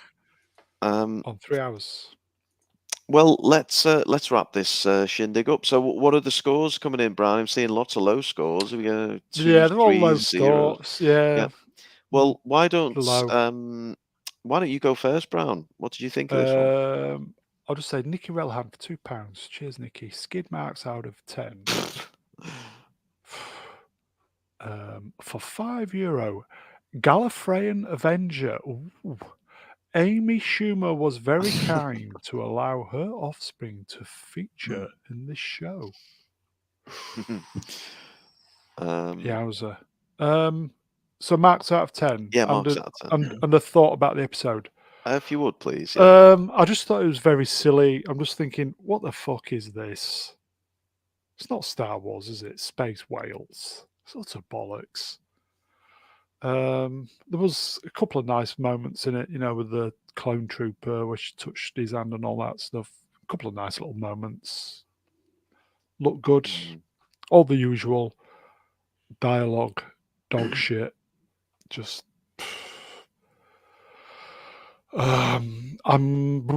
this was a big episode as well, wasn't it, for these? Didn't this get like a theatrical release or something? Yeah. 4. Before we move on from you to the other retrobates, Brownie, how about this? Melodic Method for $10. Thank you all mightily for the laughs, panel, and chats.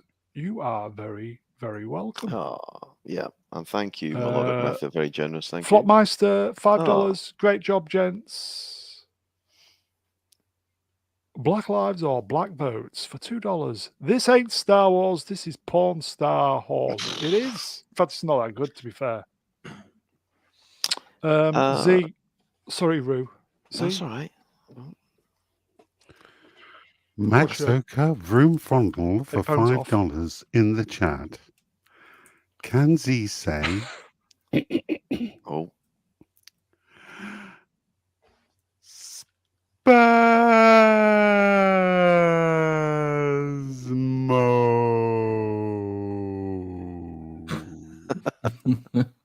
Thanks. Love you all. Brilliant. Good use of $5 there, Max. Z, while we're with you, can we get your thoughts and score, please? Well, just when you think it can't get any stupider, Dave Filoni pops his cowboy hat up and says, "Hold my beer." This thing just gets more ridiculous as weeks go on, and I can't believe that there are people clapping like seals on cocaine, screaming that it's the best thing that they've ever watched on television. It's not. It's rubbish. It's terrible. So badly written. Please pay attention to what you're looking at. I mean, if you love the Clone Wars, you're going to love this. It's that simple. If you don't, you won't have a fucking clue what's going on, who half these people are, or why you should care about any of them. I'm just going to give this a 4, standard 4. It doesn't Yeah. deserve any more than that. And Star Wars Theory is a liar and a communist. And Star Wars Theory, we dare you to come on here. Well, I think I need to go head to head with Star Wars Theory, so make it happen, Brown. I'll take him to the cleaners. Thank you, Biker X. That's such a lovely it's brilliant. message. Thank And to everyone with the nice messages, I'm glad you're enjoying it, because the show may be fucking dire, but if we can all have a bit of fun along the way, what's life without a song, a dance, and a laugh? There we go. So I no longer look forward to watching Star Wars on TV. I just enjoy looking forward to the streams we do about how shit it's become, because they're fun. If it weren't for these, then I think it would be really, really miserable. But but it's always nice to have these on a Wednesday. The having to watch it's the drag, isn't it? But it's what you go through to know that we'll have some fun with it later on. 4 hours to do the slides today for me. That was quite efficient, so it was relatively painless doing the slides today. I got up early and I just went bang, get them out of the way. Swappers, could we go to you? Get your thoughts and score, if you would, please. Well, my thoughts are someone playing a tambourine underwater, dressed like a goldfish. But as far as the show goes, this was God. It was just so forgettable. I can't believe this has actually got a theatrical release. It was like extra long episode compared to what was it last week's, which was like half an hour or something. I don't know. 50 minutes. I think it was 48 minutes. This. Yeah, and then about half an hour of credits afterwards. Yeah. Thank God. We just didn't see. I feel as if we're over half of the season in. We don't feel we've done anything or gone anywhere or experienced anything. There was like a bit of a space battle at one point. That's kind of all I remember. Some people waving glow sticks around. That's all I remember about that. And lots of women. That's my takeaway generally from it. If I walked out of the cinema and this was a film and someone came up to me for a soundbite, that's essentially what I'd tell them. I wouldn't say this was an incredible experience. This happened and this happened. You've got to see it. And these characters were great. And this is going to be phenomenal. And this plot element was superb. Nothing is sticking with me whatsoever.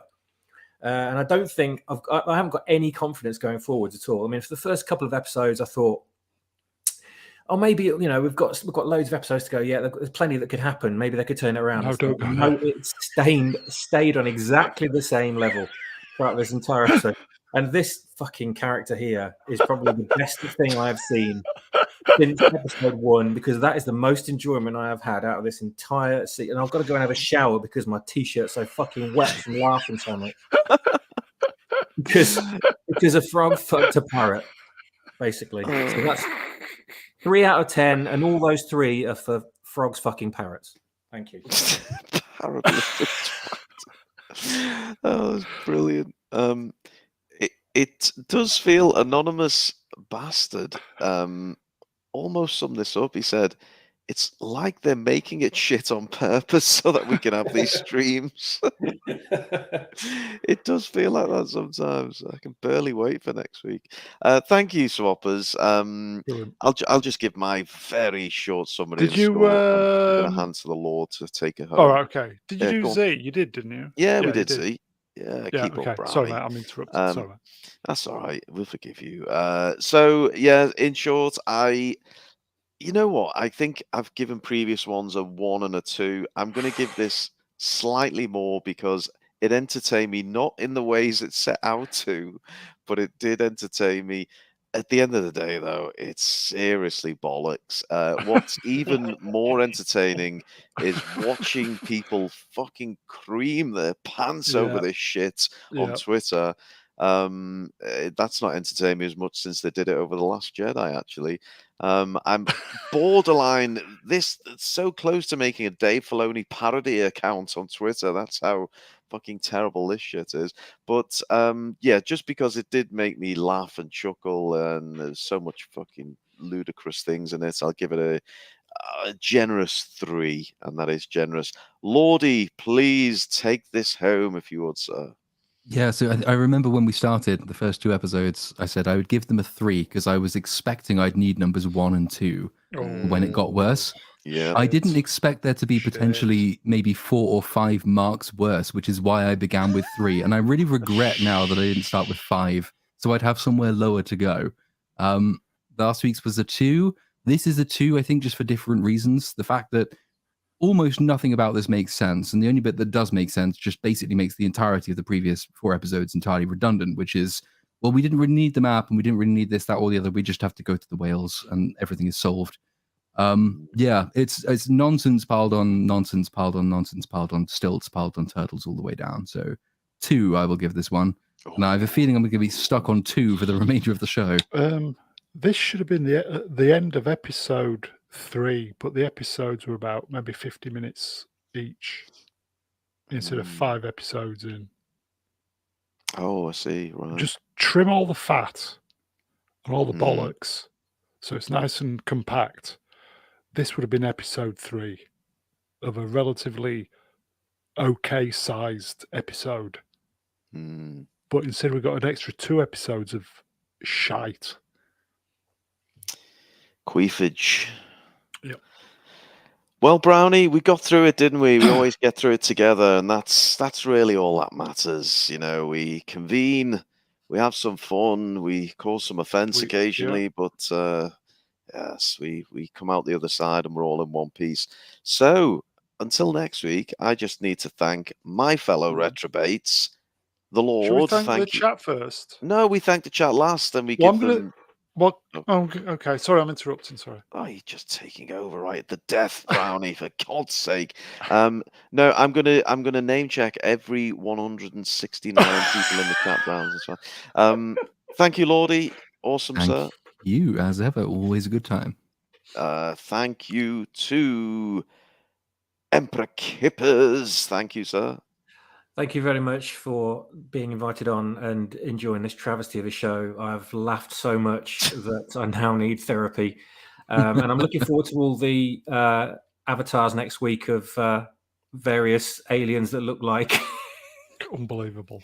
that look like frogs of foot parrots. So please do me proud, chat. Oh, I think the Ahsoka cat hats are going, and we're all going to morph into that fucking thing. Thank you, Kippers. I've joined you in tears of laughter tonight. And can I just say, thank the maker, the Z. He really does get us out of jail on these streams. Thank you, Z. He's shut down. Shut down for the evening. Okay, he's allowed to. Next week, yes, thank you very much for that, Ruin. Next week, I'm actually thinking that you're going to get a flashback for Balin Skoll and Shin Hati, is what I would think, and then go for a 2-part finale. Well, still don't know anything about them. Here you go. Look, quick at the death. M-Duke. There we go. Crab, frog, parrot. That's it.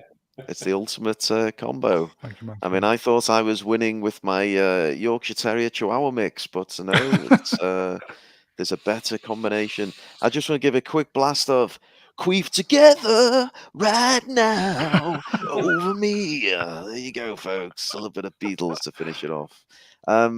It's the stream that queefed. And Brownie, I'll hand over to you to thank our wonderful chat, the best on the internet. Ruin, top job as usual, mate. Thanks, mate. Chat have been wonderful this evening. Unbelievable, yes. As Ahsoka gets worse week on week, the chat just get better.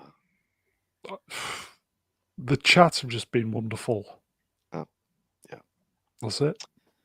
Thank you, chat. You have been fantastic. We hope we brighten up your hump day, isn't it? Hump day, Americans call a Wednesday. But yes, so be back with us, same time, same place, next Wednesday for more Ahsoka. I wonder what gems they're going to fucking queef up next week. We look forward to that. Brownie's back on Sunday, aren't you, Brown? Yeah, back on Sunday. People are wanting something on a film on Saturday. I'll see what I can do. We've got a few films, but I'll see if I can get some bodies to do a film on Saturday or something. If not, maybe just turn up and talk shit for a bit. Can you also put a tentative, a pencil mark in your diaries for 14th of October? Now we've flipped over to the Yeah. Thursday. It's exactly a month today. Today, yes. We could be doing Attack of the Clones 12. Is it 12-hour stream? Yeah. 12-hour stream Attack of the Clones. Wow, we're going to need you on the Red Bulls for that one. And please leave a comment, folks, and tell your friends about us. Yay. They're That's missing it. out. That's a wrap. Let's get Short one tonight, Ruin. Get the queef out of here. Hey, I know, but we're having so much fun. Right, queef off, everyone. We'll see you all next week. We love you. Until then, goodbye, man babies. Queefing.